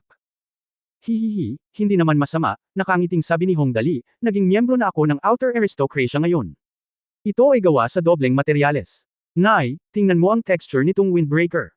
Ito ay sobrang lakas. Ito ang tunay na high-tech na material sa universo. Ito ay ganap na tunay. Kalokohan, ang ating dali ay maaaring magpasa ng mga pekeng. Pagkatapos ay kailangan kong sabihin ito sa iyo kahit na pumunta ako sa gitna ng Galaxy Alliance, si Lan Roxy ay nasa mabuting kalagayan ngayon at sinabi habang hawak ang kamay ni Hong Dali. Hindi handang bitawan ang anumang bagay. Kung tutusin, siya ay kasing halaga ni Hong Dali, kaya't hindi niya gugustuhing iwan siya kahit sandali. Saglit na nag-usap ang dalawa, at biglang sinipa ni Lan Roxy si Hong Wigyu, na nakalupasay sa lupa at tahimik na naninigarilyo, at sinabing, "Damn old man, pipi ka, marunong ka lang manigarilyo dyan, kahit konting salita lang." Magsabi ng ilang salita. Malinaw na medyo hindi komportable si Hong Wigyu. Ang susi ay siya ay isang lalaki pagkatapos ng lahat, at marami sa kanyang mga emosyon ay hindi angkop na malantad tulad ng mga babae. Ngunit ngayong bumalik na ang pagmamalaki ni Hong Dali, kailangan na niyang magsabi ng ilang salita, kaya tumayo siya, umupo sa tabi ni Hong Dali, hinawakan ito ng matagal, at sa wakas ay nagsabi, "Umuwi ka ng madalas." Tingnan mo.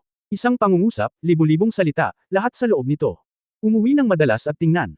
Walang sabi-sabi, niyakap ni Hong Dali ang leeg ni Hong Wigyu at ngumiti ng may ngiti, "Tatay." Agad na nabasa ang mga mata ni Hong Wigyu. Nako, totoo talaga itong virtual na mundo. Tumama sa mata ko ang malakas na hangin. Pinunasan ni Hong Wigyu ang gilid ng kanyang mga mata, pagkatapos ay kinuha ang kaha ng sigarilyo at iniabot ang isa kay Hong Dali, isa. Mabilis itong kinuha ni Hong Dali, at sinindihan nilang dalawa at nagbuga ng usok. Kinindatan ni Lan Roxy si Hong Wigyu mula sa gilid, ngunit pumikit si Hong Wigyu. Nang matapos ang mag-ama sa paghit-hit ng sigarilyo sa katahimikan, nagtanong si Hong Wigyu, "Dali, kung saan, matanda ka na. Ito ba ay isang bagay na mangyayari sa hinaharap? Dapat may plano ka." Ano ang mangyayari sa hinaharap? Medyo nalito si Hong Dali.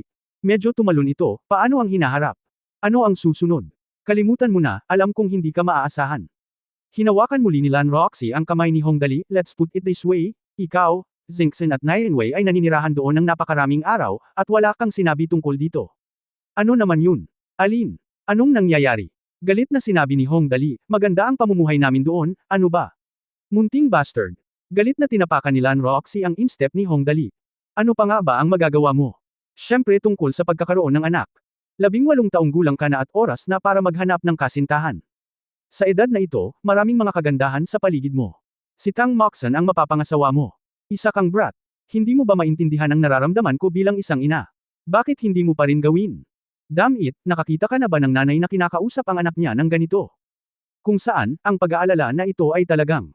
Kabanata 768, "Malakas, yakapin mo ako." Yun, haha, haha. Ngumisi si Hong Dali at napakamot ng buhok, hindi naman sa ayaw niyang gawin, ang problema kasi medyo nakakagulo ang sistema sa isip niya. Pagkatapos ng lahat, si Hong Dali ay isang mabait na tao. Ang mga tao ay kadalasang napaka-responsable. Kung hindi, sino ba talaga ang gagawa nito? Kung ang sistema ay nag-anunsyo ng isang gawain na hindi mo makumplito, may iwan kang ulila at byuda. Sino ang makakatiis nito? Siyempre, sa paghusga mula sa kasalukuyang sitwasyon ng sistema, hindi ito isang problema, ngunit kung hindi ka natatakot sa 10,000, natatakot ka sa pinakamasama. Hindi bababa sa kailangan mong maghintay hanggang sa maunawaan mo ang sistema. "No need to worry, no need to worry," sabi ni Hong Dali said. "Gusto ko pa ring malaya sa loob ng 2 taon pa, at hindi ko pa binalak gawin ito ng maaga. Yun lang, hehe, hehe." "Ikaw bastard, bilasan mo," hinawakan ni Lan Roxy ng mahigpit ang kamay ni Hong Dali. "Lily, maaari mo ba akong alagaan bilang isang ina?" Okay. Habang sinasabi niya ito, isang simpleng boses ng babae ang tumunog, "Dali, bumalik ka na." Ilipat ang net. Lumingon si Hong Dali at nakita si Lin Chuyin na naglalakad kasama ang kanyang ama na si Lin Jiayan. "Chuyin. Hahaha. Long time no see." Nang makita ni Hong Dali si Lin Chuyin, dali-dali siyang lumapit sa kanya, hinawakan ang kamay ni Lin Chuyin, tumingin sa kaliwa at kanan, at nagtanong habang nakatingin, "Nag-ehersisyo ka ba nitong mga araw na ito?" "Well, yes." Binuksan ni Lin Chuyin ang kanyang mga kamay at sinabing, "Dali, yakapin mo ako." Kung sasabihin ito ng isang napakagandang babae sa isang batang lalaki na halos kasing edad lang, tiyak na magiging napaka-tense ang kapaligiran. Kaakit-akit. Ngunit pagdating kina Lin Chuyin at Hong Dali, ang pangungusap na ito ay kasing seryoso ng pagtatanong ng, "Kumain ka na ba?" At sumagot ang tao ng, "Kumain." "Hehe, halika at yakapin mo ako." Napangiti si Hong Dali. Niyakap niya ng mahigpit si Lin Chuyin, at pagkatapos ay muli siyang hinalikan. Well, medyo masarap ang pakiramdam. Tinakpan ni Lan Roxy ang kanyang mukha, "Diyos ko, naghahalikan ba sila bilang regalo? Bakit hindi man lang sila makakuha ng babaeng tulad nito?" Sa kabila, Tang Moxon, mag-ama. "Dad, Speaking of which, matagal ko nang hindi kinurot ang mga balikat mo, medyo namumula ang mga mata ni Tang Moxon. Bagamat tuwang-tuwa siya sa piling ni Dali, sa wakas ay nagkaroon na rin siya ng oras upang makabalik pagkatapos na malayo sa bahay. Natural na hindi siya komportable na makita ang kanyang mga magulang at kamag-anak. Pareho. Naku, tumatanda na ang anak ko. Kailangan niyang lumabas isang araw. Walang gaanong reaksyon si Tang Ruzi, at medyo steady ang boses niya, magaan pa rin ang loob ko na kasama mo si Dali. Pinuprotektahan ng batang ito na si Dali ang kanyang mga pagkukulang, at may lakas din siya. Huwag ka lang mabuli sa kanya siya nga pala, hindi kanya binubuli kamakailan, di ba? Kung binubuli ka niya, papatulan ko ang kanyang ama para mailabas ang galit mo. Kahit na sinabi niya ito, nanginginig pa rin ang mga braso ni Tang Ruzi. Nagtaksil sa kanya pagkatapos ng lahat, ito ay isang anak na babae lamang na nasa gitna pa rin ng Galaxy Alliance kapag siya ay malayo sa bahay. Paano hindi mag-alala ang isang magulang? Sinasabi na ang isang anak na babae ay ang maliit na cotton padded jacket ng kanyang ina at maliit na kasintahan ng kanyang ama. Ito ay totoo. Kapag wala si Tang Moxon sa bahay, palagi siyang iisipin ng kanyang ama. How dare he bully me? Hindi naman ako masamang ay bully sa kanya. Huminto si Tang Moxon at itinaas ang kanyang puting malajade na kamao, hindi niya ako matatalo, hehe. Oo, ang aking Zinxen ay napakahusay mula pa noong siya ay bata pa. Ngumiti si Tang Ruzi at tinapik ang likod ng kamay ni Tang Moxon, nakita ko na ito mula pa noong bata ako. Tama, tatay, tanong ni Tang Moxon, okay na ba ang lahat sa kumpanya? Tumango si Tang Ruzi at sinabing, mabilis ang pag-unlad ng larangang medikal, at ang bansa ay nagbigay ng malakas na suporta sa aming pamilya. Nalampasan namin ang maraming problemang medikal at ang mga resulta ay kasiya siya. Mabuti naman. Tang Moxon. Sa isang maliwanag na ngiti, hayaan ang mas maraming tao na maging malusog, walang mas mahusay kaysa dito. Li. Sa panig ni Nianwei. Ang mga magulang ni Li Nianwei. Sila ay isang pares ng napakasimpleng ordinaryong tao. Wala silang partikular na magandang background, at ang mga kondisyon ng kanilang pamilya ay lubos na bumuti dahil kay Li Nianwei, ngunit ang kanilang kalikasan ay napakabait at maingat pa rin. Maraming malalaking pangalan ang naririto ngayon, at kahit sino sa kanila ay isang kulog na figure, kaya medyo nakalaan sila at hindi naglakas loob na magsalita ng malakas, ngunit wala man lang silang pakialam kay Li Nianwei. Nianwei, hinawakan ng ama ni Li Nianwei ang kamay ni Li Nianwei at nagbabala, ang aming pamilya ay ordinaryo at hindi may kukumpara sa iba. Lahat ng ito ay salamat kay Master Dali kung nasaan ka ngayon. Ang taong ito at ang taong iyon ay dapat marunong magpasalamat. Kahit na mga hayop hindi tayo maaaring maging mas masahol pa sa mga hayop pagdating sa pagprotekta sa ating mga amo, tama ba? Kung si Dali ay gumawa ng trabaho sa labas ng Panginoon, mangyaring tulungan siya ng Panginoon, mangyaring tulungan siya sa labas ng Panginoon, pakiusap. Pagod, okay. Alam ko, tatay. Ngumiti si Li Nianwei na kasing lambot ng tubig, at palihim na sinulyapan si Hong Dali gamit ang isang pares ng mainit na malajade na mga mata. Bahagyang namula ang kanyang mukha, at tumango, napakabait sa akin niyang master, at hinding-hindi ako magpapasalamat sa kanyang kabaitan sa aming pamilya. Kakalimutan ko ito, mga magulang, huwag mag-alala. Well, that's good. That's good. Malumanay na tinulungan ng ina ni Li Nianwei ang bahagyang gusot na buhok ni Li Nianwei, at ang tono nito ay halos umiiyak, gustong basahin ito ng pamilya namin. Si Wei ay matino mula pa noong bata pa siya, at naniniwala akong hindi siya magdudulot ng gulo kay Master Dali sa labas. Ito ay panghabang buhay na kaganapan, pagkatapos ay si Tang Mox na nakatitig sa kanya. Tahimik siyang bumantong hininga, halatang takot na marinig siya ng iba. Pagkatapos ng lahat, siya ay isang anak na babae lamang tulad ni Li Nianwei, at ang kanyang anak na babae ay palaging ikakasal sa hinaharap. Kung mapapangasawa niya si Hong Dali, isang mabait na young master, syempre magiging perpekto ang lahat, ngunit kung tutuusin, nandito na si Tang Moxon, ang tunay na kasintahan, kaya medyo nabigo siya. Nay, huwag kang mag-alala, ako, alam ko na ang gagawin, marahan na kinagat ni Li Nianwei ang kanyang labi. Medyo namumula ang bilog ng mata niya. Sa bagay, matagal na niyang kasama si Hong Dali. Bagamat karaniwan siyang kumikilos bilang isang malaking kapatid na babae, ngunit paano niya hindi maintindihan ang kanyang nararamdaman para kay Hong Dali. Anak, malumanay na pag-aliw ng ina, huwag mo na lang sisihin ang iyong sarili, hayaan mo na lang ang lahat ng bagay. Hindi na sasabihin ni nanay ang tungkol sa emosyonal na mga bagay. Matanda ka na ngayon, kaya naniniwala akong maiintindihan mo. Well, alam ko. Sumulyap muli si Li Nianwei kay Hong Dali, huwag kang mag-alala, alam ko ang posisyon ko. Oh, kaawa-awang bata. Hinawakan si Li Nianwei sa kanyang mga bisig, ang kanyang ina ay napaiyak na. Sa kabilang banda, mabilis na tumakbo si Zhang Yi, na nakasuot ng sexy black leather outfit. Sa sandaling makita niya si Hong Dali, sumugod siya at niyakap si Hong Dali sa kanyang mga bisig, halos dumampi ang kanyang mukha sa kanyang career line. Naku, master, matagal na kitang hindi nakikita, miss na miss ko na, halika at humingi ng halik sa kapatid ko. Pagkatapos ay nagkaroon ng matinding kahuberan. Desperado na nagpumiglas si Hong Dali, at sa wakas ay itinaas ang kanyang ulo, at direktang natama ng target ng isang pangungusap, Sister Xiaoyi, wala kang pera na panggastos, di ba? Ahahaha, sabi ni Zhang Yi, isang zerg. Namula ang Rina, tumawa, at sinabing, wala na talagang pera. Well, Dad, iniabot ni Hong Dali ang kanyang kamay kay Hong Weiguo, bigyan mo ako ng pera, gusto kong sirain ang pamilya. Anong pamilyar na eksena? Hindi makatawa o umiyak si Hong Weiguo, at sinabing, you little bastard, you are still asking me for money. Your own Dal Ipan Entertainment Technology Group company has a monthly income of 1.6 billion. How much money do you need? Go and get it yourself. Oo nga pala, lahat tayo ay mayaman.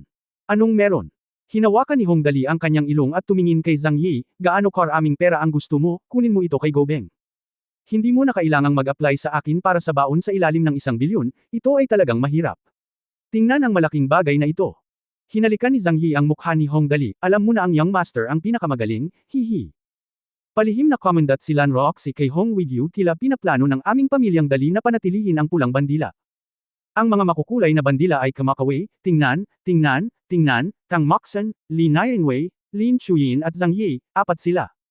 Ang romantikong maliit na alibughang ito ay karapat-dapat na maging miyembro ng ating lumang pamilyang Hong. Pagkaraan ng ilang sandali, dahan-daang pumasok si Mr. Wang mula sa pinto kasama si Xiao Baiheko. Bueno, lumipad si Xiao Baiheko. Ngayon ay mas matangkad na si Xiao Baiheko kaysa dati. Tingnan mo, siya ay mga 7 taong gulang. Nang makita niya si Hong Dali, umakyat siya at samabit sa leeg ni Hong Dali, tatay. Hoy, lumaki na ang ating godson. Kinamot ni Hong Dali ang ilong ni Xiao Baiheko na may ngiti sa kanyang mukha, halika, mabait ka bang bata kamakailan? Napakagaling mo. Si Xiao Baiheko ay lumaki ng napakabilis, at ang kanyang kakayahan sa pag-aaral ay napakataas din. Hindi pa kita nakikita sa oras, at alam ko ang lahat ng dapat kong malaman, karaniwan kong natututo ako ng martial arts mula sa aking tiyuhin, ngunit napakahusay ko ngayon. Natutunan ko na ang kabanata 8 ng aklat na, The Record of Phantom Demons, at ngayon ay nakabisado ko na ito. Ngayong nakuha ko na ang aking malalim na enerhiya, sinabi ng tiyuhin na hindi ito magtatagal ng madilim na enerhiya bago ko ma-absorb. Iba talaga ang halimaw na ito. Kahanga-hanga. Niyakap ni Hong Dali si Xiao Baiheko, tumingin kay Wang Daoming, at nakangiting nagtanong, Older Boss Wang, mukhang wala ka pang natutunan tungkol sa The Record of Fantasy Demons, dati. Ahem, ubo, sabi ni Old Boss Wang na may matandang mukha. Hong, hindi ko mapigilan. Matandang lalaki, ang aking pangunahing pisikal na fitness ay hindi maganda. Hindi ako matututo ng maraming bagay mamaya. Ang Fantasy Demon Record na ito ay may napakataas na mga kinakailangan sa lakas at bilis ng pagtugon ng katawan. Wala akong pag-asa sa aking mga lumang buto. Oo, ang maliit na bagay na ito. Hinawakan ng matandang Wang To ang ulo ni Xiao Baiheko ng buong pagmamahal, natututo siya ng napakabilis at mabilis ang pagunlad. Hindi ko may kumpara. Habang sinasabi niya ito, inihagis ni Old Wang To si Xiao Baiheko sa baha. Niyakap siya ni Dali, at pagkatapos ay hinayla si Hong Dali sa isang tabi, Master Dali, ang batang ito ay mabilis na natututo at mabilis na lumaki. Siya ay mukhang maganda ngayon, ngunit natatakot ako sa kanyang habang buhay. Malaking tao talaga ito. Tanong, tumanggo si Hong Dali at sinabing, well, wait for me to think of a solution, just wait for me. Siya. Mabilis na hinugot ang Big Prodigal System at nag-click sa Earth Interface. Naalala ni Hong Dali na may papalit sa haba ng buhay. Eto na. Tiningnan ito ni Hong Dali at biglang ngumiti, talagang mahigit 200 ito, kaya walang problema. Kabanata 769 kami ay mga magulang. Idagdag muna natin ang Xiao Baiheko. Sinasabi na ang bagay na ito ay tatagal lamang ng 1 taon kapag ito ay naidagdag, at hindi ito maaaring paghiwalayin. Kalimutan mo na, magdagdag muna ng 1 taon. Hindi maganda para sa batang ito na masyadong mabilis lumaki. Kailangan niyang magkaroon ng pagkabata, tama ba? Magdagdag lang muna ng 1 taon, dahil mayroon naman tayong mga puntos, at maaari nating idagdag ang mga ito ng paunti-unti mamaya. Unang paglabas o mahal. Magdagdag ng 1 taon sa habang buhay ni Baiheko. Sinabi ni Hong Dali sa system, siya nga pala, magdagdag muna ng 10 taon sa bawat isa sa aking mga magulang. Si Xiao Baiheko ay magdaragdag dito at tatawagan siya pagkatapos ng 1 taon. Mas matagal, maglaan ng oras at huwag magmadali. Ang aking mga magulang ay mas matanda, kaya kailangan kong magdagdag ng higit pa nito.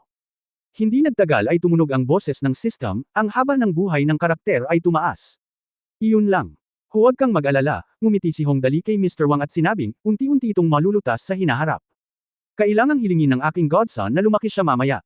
Dito mo na lang muna siya turuan.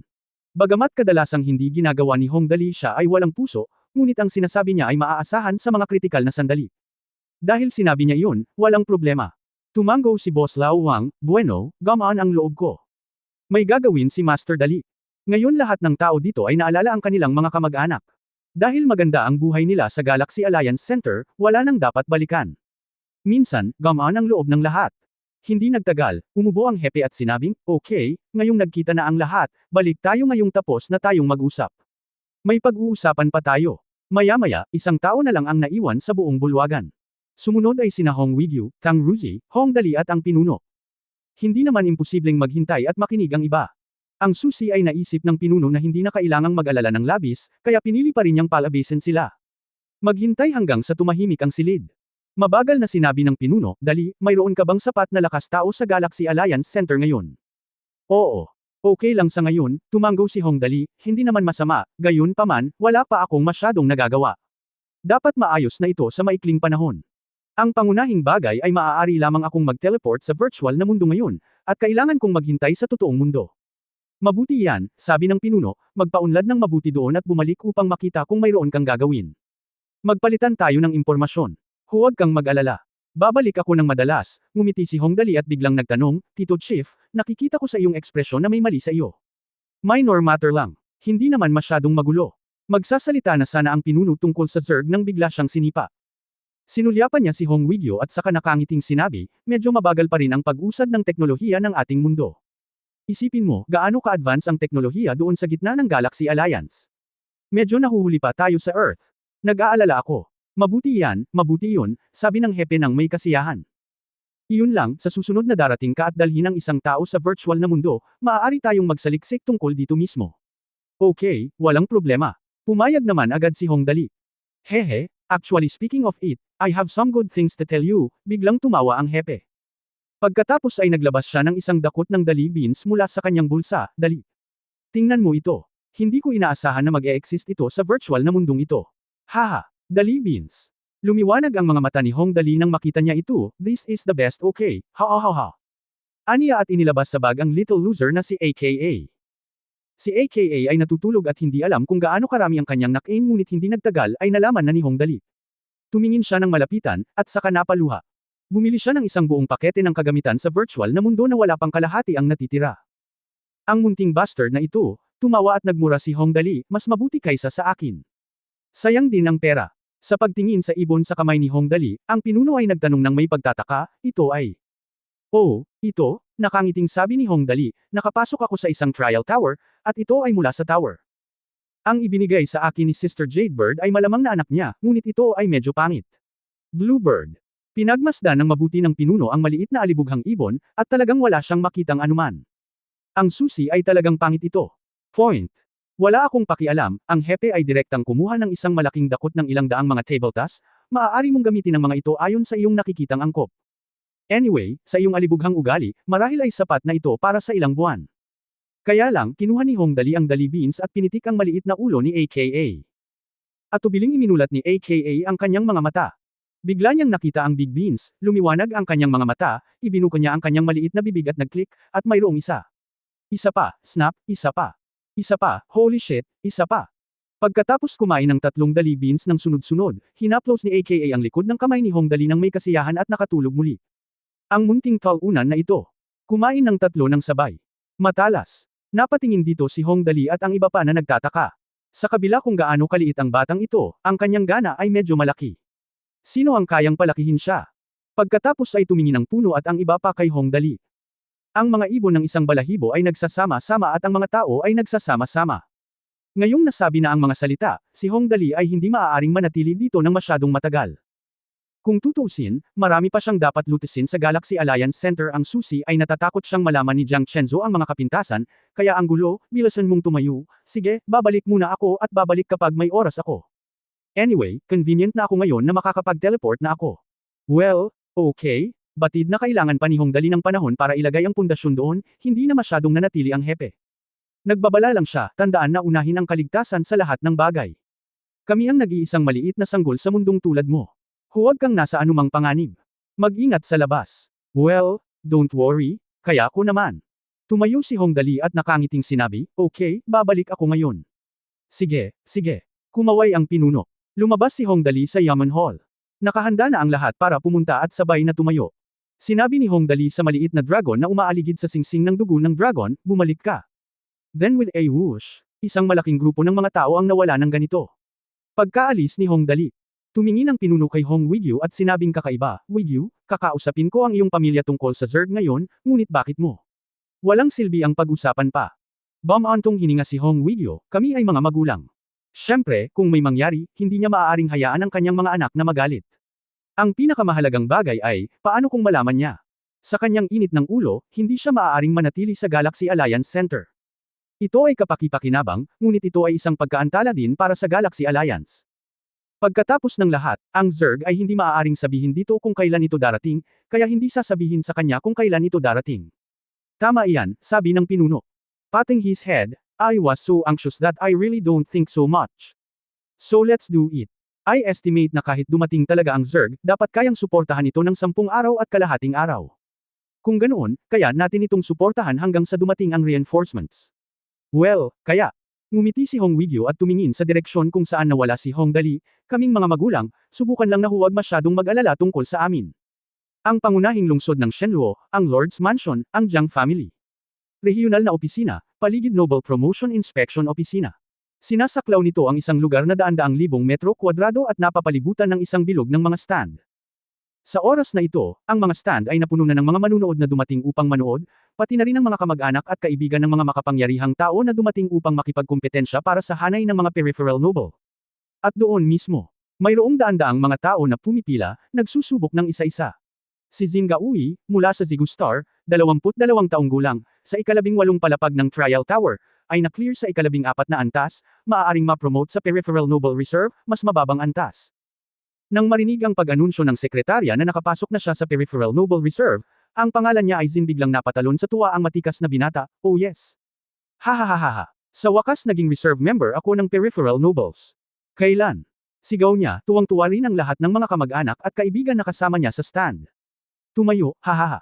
Parang alam kong kaya mo. Hahaha. Outer Noble Reserve. Napakahirap makapasok.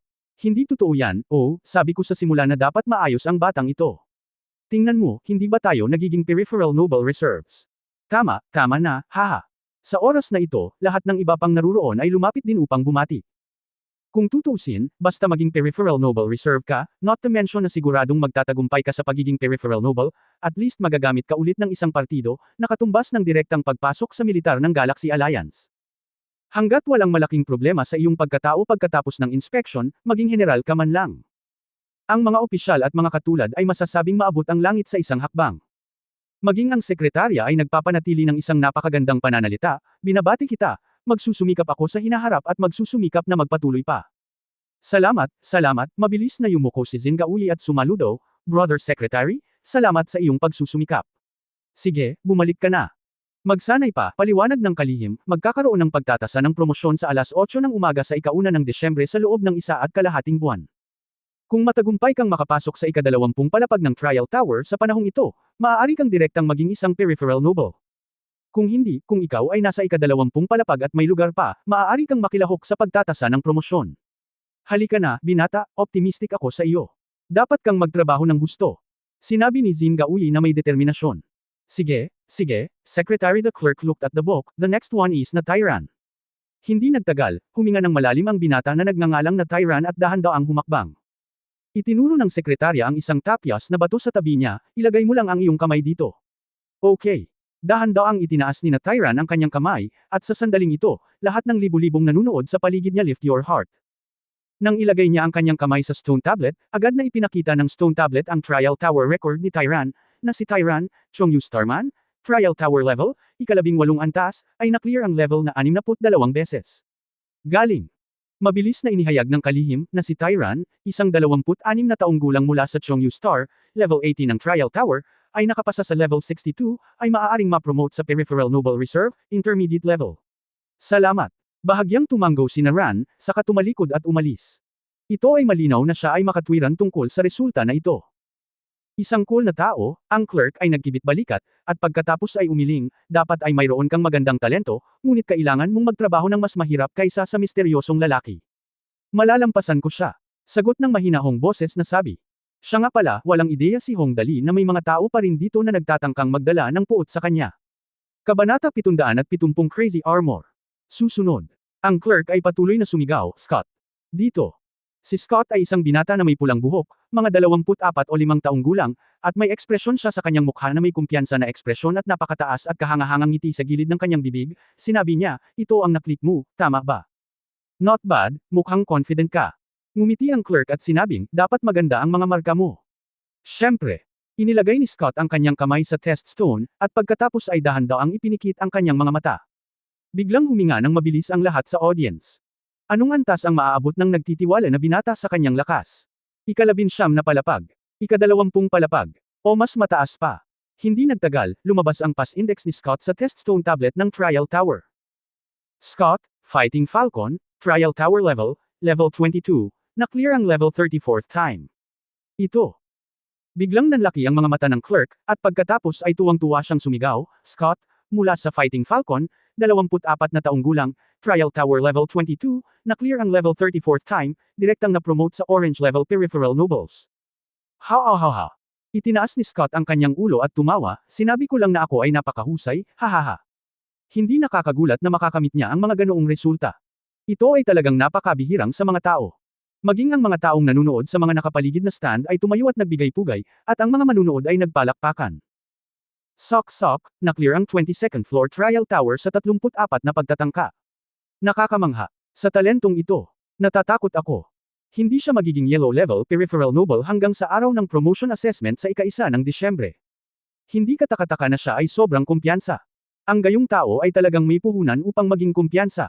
Dapat siya ay ituring na isa sa ilang mga superhenyo sa oras na ito, tama ba? Kailangan iyan. Maliban sa halimaw na nakalusot sa 30 palapag, dapat siyang may rank sa iba. Nakikinig sa paligid. Nagkaroon ng mga palakpakan at inggit, at ang ngiti sa mukha ni Scott ay lumawak ng kaunti. Vanity. Isa itong tukso na hindi kayang labanan ng maraming tao kung hindi, bakit sa palagay mo siya ay nagsasanay ng husto? Congratulations, Mr. Scott. Ang clerk ay mabilis na yumuko at sumaludo, ikaw ang magiging superior ko mula ngayon. Hahaha, madaling kausap, pagmamalaki ni Scott, mas aalagaan kita kung may pagkakataon ako sa hinaharap. Oo. Aniya at lumingon sa mga taong dumating para sumubok, nako. Sayang naman at walang magagandang babae dito na makakasama. Ngunit hindi nagtagal ay naging masaya siyang muli, pero maghintay. Isusuot ko ang trench coat ng isang orange level na peripheral noble. Haha, ang sarap isipin. Kapag naging peripheral noble ka, nangangahulugan ito ng pinakamataas na kapangyarihan. Pera at katayuan. Hindi kalabisan na sabihin na mula sa sandaling ito, mayroon lamang ilang daan o higit pang mga tao na nangangailangan sa kanya upang magbenta ng mukha sa buong pangunahing lungsod ng Shinra. Sir, punta ka dito dali. Ngayong lumitaw na ang superior, bakit hindi ka magmadali at lumapit sa clerk? Tumanggaw siya at yumuko, may magdadala sa iyo dito para dumaan sa mga kaukulang pamamaraan. Ang susunod na hakbang ay depende sa iyong mga resulta. Kung makapasa ka sa ika-24 na palapag, maaari kang direktang sumulong sa yellow level na peripheral nobles. Haha, easy to say, tinapik ni Scott ang balikat ng clerk na may kasiyahan, good job, ha. At naglakad palayo. Pagkaalis ni Scott, ang clerk ay kinulat ang kanyang mga labi ng may pang-aalipusta, ano ang kinakaladkad mo? Malakas ba ang misteryosong lalaki, ang numero 1 henyo sa ating kalawakan? Nakalusot pa nga siya hanggang sa ika-30 palapag, at hindi man lang niya sinabi na kinaladkad kanya sa ganoong kababang antas. K1, Cup, Office of the Peripheral Noble Finalists. Nang pumasok si Scott sa pinto ng opisina, isang clerk ang lumapit sa kanya upang batiin at ipinamahagi ang lahat ng nauugnay na materyales na kabilang sa orange level na peripheral nobles. Kabilang dito ang mga eksklusibong balabal para sa mga peripheral noble, isang panimulang kapital na 10 milyong galaxy coins, at ilang iba't ibang mga core ng armor gem. Mr. Scott, magalang na sabi ng clerk, ikaw na ngayon ay isang kilalang orange level na peripheral noble. Pakisabi mismo ang pangalan sa balabal na ito. Oh, kaya ko bang pangalanan ang sarili ko? Scott hinawakan niya ang kanyang baba at sinabing, it deserves a louder name. Ang pagbibigay ng pangalan ay isang malaking bagay, at ang pangalang ito ay susunod sa kanya sa natitirang bahagi ng kanyang buhay. Pinag-isipan niya ito ng mahabang panahon, at sa wakas ay sinabi niya ang sumusunod na pangalan ng buong Team Time. Maharlika. Kalooban ng Diyos. Hahaha, ito ay isang magandang pangalan. Si Scott ay lubos na nasiyahan sa pangalang pinili niya, maaari akong maging isang orange level peripheral noble, iyon ay ayon sa kalooban ng Diyos, hahaha. Okay, iginagalang na Orange Level Peripheral Noble Lord Chenny, ang iyong mga kaukulang pamamaraan ay matatapos sa ibang pagkakataon, magalang na bati ng clerk, habang iniisip ang sarili, ang bastos na ito. Nakakabaliw talaga, kalooban ng Diyos, dahil ba sa pagsunod mo sa kalooban ng Diyos sa pamamagitan ng pagiging isang peripheral noble? Siyempre, sa tingin ko, pero I don't dare to say it, kung tutuusin, hindi naman siguro mas mataas sa kanya. Isang bingga o dalawa. Oo, hindi masama, hahaha. Si Scott, ngayon ang maharlikang si Chenny, ay nagmamayabang palabas ng pinto ng opisina, mamimili ako, haha. Interstellar Harbor, 11th floor. Sa harap ng tindahan kung saan binili ito ni Hong Dali, mayroon ng 3 o 5 pedestrian na nakatayo sa pintuan ng tindahan, nakatingin sa baluti na nakalagay sa mga hiyas na nakadisplay sa loob, at pinag-uusapan nila ito. Isang tao ang nagtanong, "Hoy, tao, ang tindahan na ito ano ang nangyayari? Bakit may baluti na nababalutan ng mga hiyas? Totoo ba o peke? Paano ko malalaman? Nakalock ito, hindi ko alam kung ano ang sitwasyon, ngunit kung maaari mong bilhin ang armor na ito ay isang magandang deal." Hindi banggitin ang halaga ng sandata mismo, ang 3 hiyas lamang ay nagkakahalaga ng maraming pera. Ang ikatlong tao ay nagsabi, "Oo, ang mga hiyas ng katangian sa baluti na ito, kahit na ang pinakamababang katangian ay +1, kung susumiin mo ang 3 piraso at ang baluti mismo, tiyak nakikita ka ng higit sa 1,000 yuan." Ang unang dalawa ang mga tao ay biglang tumango, oo, maghintay tayo at tingnan. Hindi ko alam kung kailan magbubukas ang tindahan na ito, ngunit para sa higit sa 1,000 yuan, ito ay isang magandang deal na maghintay. So, with this in mind, everyone started to may bantay sa labas ng tindahan. Isang taong may maliwanag na ideya ang nagtanong sa may-ari ng tindahan sa malapit, "Hoy, boss, maaari bang buksan ang tindahan na ito?" "Kaninong tindahan ito? Bakit ka nagbebenta ng isang piraso ng baluti? O ito ba ay nakatanim sa mga hiyas? Nagpaplano ka bang mawalan ng pera at kumita?" Sinabi ng may-ari ng tindahan, ito ay isang industriya na binuksan ng isang peripheral nobleman. Alam ng Diyos kung ano ang iniisip niya. Hindi namin naiintindihan ang karunungan ng mga Diyos. Sa ganitong paraan, nagsimula ang walang katapusang pila sa labas ng tindahan. Noong una, 3 o 5 tao ang naghihintay sa labas ng pinto, at pagkatapos ay dahan-dahan, mayroong higit sa 100 tao, na lahat ay nag-inat ng kanilang mga leeg upang tumingin sa loob ng tindahan. Kaya lang, dumami ang tao, at sa loob lang ng mahigit 1 oras, 20 o 30 tao ang naghihintay sa labas ng pinto. Sa oras na ito, medyo naiinip na ang ilang tao. Pagkatapos ng lahat, ang paghihintay ng napakatagal ay nangangahulugan ng paghihintay para sa isang mas mahalagang baluti na maaaring kumita ng higit sa 1,000 yuan. Maraming tao ang medyo nag-aalangan na magpatuloy sa paghihintay. Bilang resulta, sa sandaling ito, ang kahangahangang Mr. Gate ay lumakad mula sa tindahan. Talagang napakaraming tao. Ang kahangahangang Mr. Gate ay tumingin sa mga tao sa labas, binuksan ang pinto ng tindahan ng walang pakialam, at sinabing, "Pinaplano ba ninyong bilhin ang baluti na iyon?" Oo, taos puso akong bumili nito. Dapat, kung hindi, bakit tayo naghihintay dito ng napakatagal? Guro, paano ko ibebenta ang baluti na ito? 1,000 lang ba talaga? Napatingin si Uncle Gate sa mga tao at saka muling tumingin dito. Si Armor, ay tumango, "Ibenta mo lang ito ng 1,000. Benta talaga ng 1,000. Biglang natuwa ang mga tao. Nagkatinginan ng 20 o 30 na naghihintay dito at nagsimulang sumugod. May isang magaling ang paa na unang sumugod sa counter at hinampas ito sa counter. 1,000 Galaxy Coins, malakas niyang sinabi, "Ako ang pinakamabilis. Akin ang armor na ito. Akin na, hahaha." Siya ang unang sumugod sa lugar, habang maraming tao sa kabilang panig ang sumugod sa armor. Pagkatapos ng lahat, ito ang halaga ng baluti ay lahat ay tinutukoy ng 3 hiyas na iyon. Kaya ang grado ng hiyas na ito ay napakahalaga. Tungkol naman sa baluti, isinabot lang ito ni Hong Dali sa isang armor stand nang walang anumang mga hakbang na protection, kaya't mahawakan pa rin ang talagang gustong makita ng lahat. Kaya hindi nagtagal, nagulat ang lahat. Ito ay. Pagkatapos hawakan ito, isang tao ang sumugod sa counter ng walang sabi-sabi, at binasag ang 1,000 Galaxy Coin sa counter, "Boss, itong armor na gusto ko, ibenta mo sa akin." Huminto ang lalaki sa harapan, "Nauna akong pumunta rito, at binigyan ko muna kayo ng pera, bakit ko ibebenta sa iyo? Bakit gusto mong bilhin ko? Ano?" Sinabi ng pangalawang tao na huwag magpatalo, "Bakit hindi ka lumabas at magsanay?" Iyan ay 3 nakatanim na hiyas na may 8 puntos ng lakas. Para kay Hong Dali, ito ay ganap na basura, at umabot pa rin ito ng masyadong maraming espasyo sa loob ng Space Watch. Ngunit para sa mga taong ito, iyon ang tunay na pinakamahusay, lalo na't ang bagay na ito ay nagbebenta lamang ng 1,000 yuan. May mga sabik na gumastos ng pera, "Gusto ko. Gusto ko. Ibenta mo ako, ibenta mo ako." Siyempre may mga magaling ding mambola, "Guro, nakikita ko na ang iyong langit ay buo at parisukat. Sa isang sulyap ko lang masasabi na hindi ka isang ordinaryong tao. Napakalakas mo. Sa tingin mo ba kaya mong ibenta sa akin ang baluti na ito? Mayroon ding matatalinong tao, magbabayad ako ng 5 yuan. 5,000 mga barya sa Galaxy. Ako ang pinakamataas na bidder, ibenta mo ako.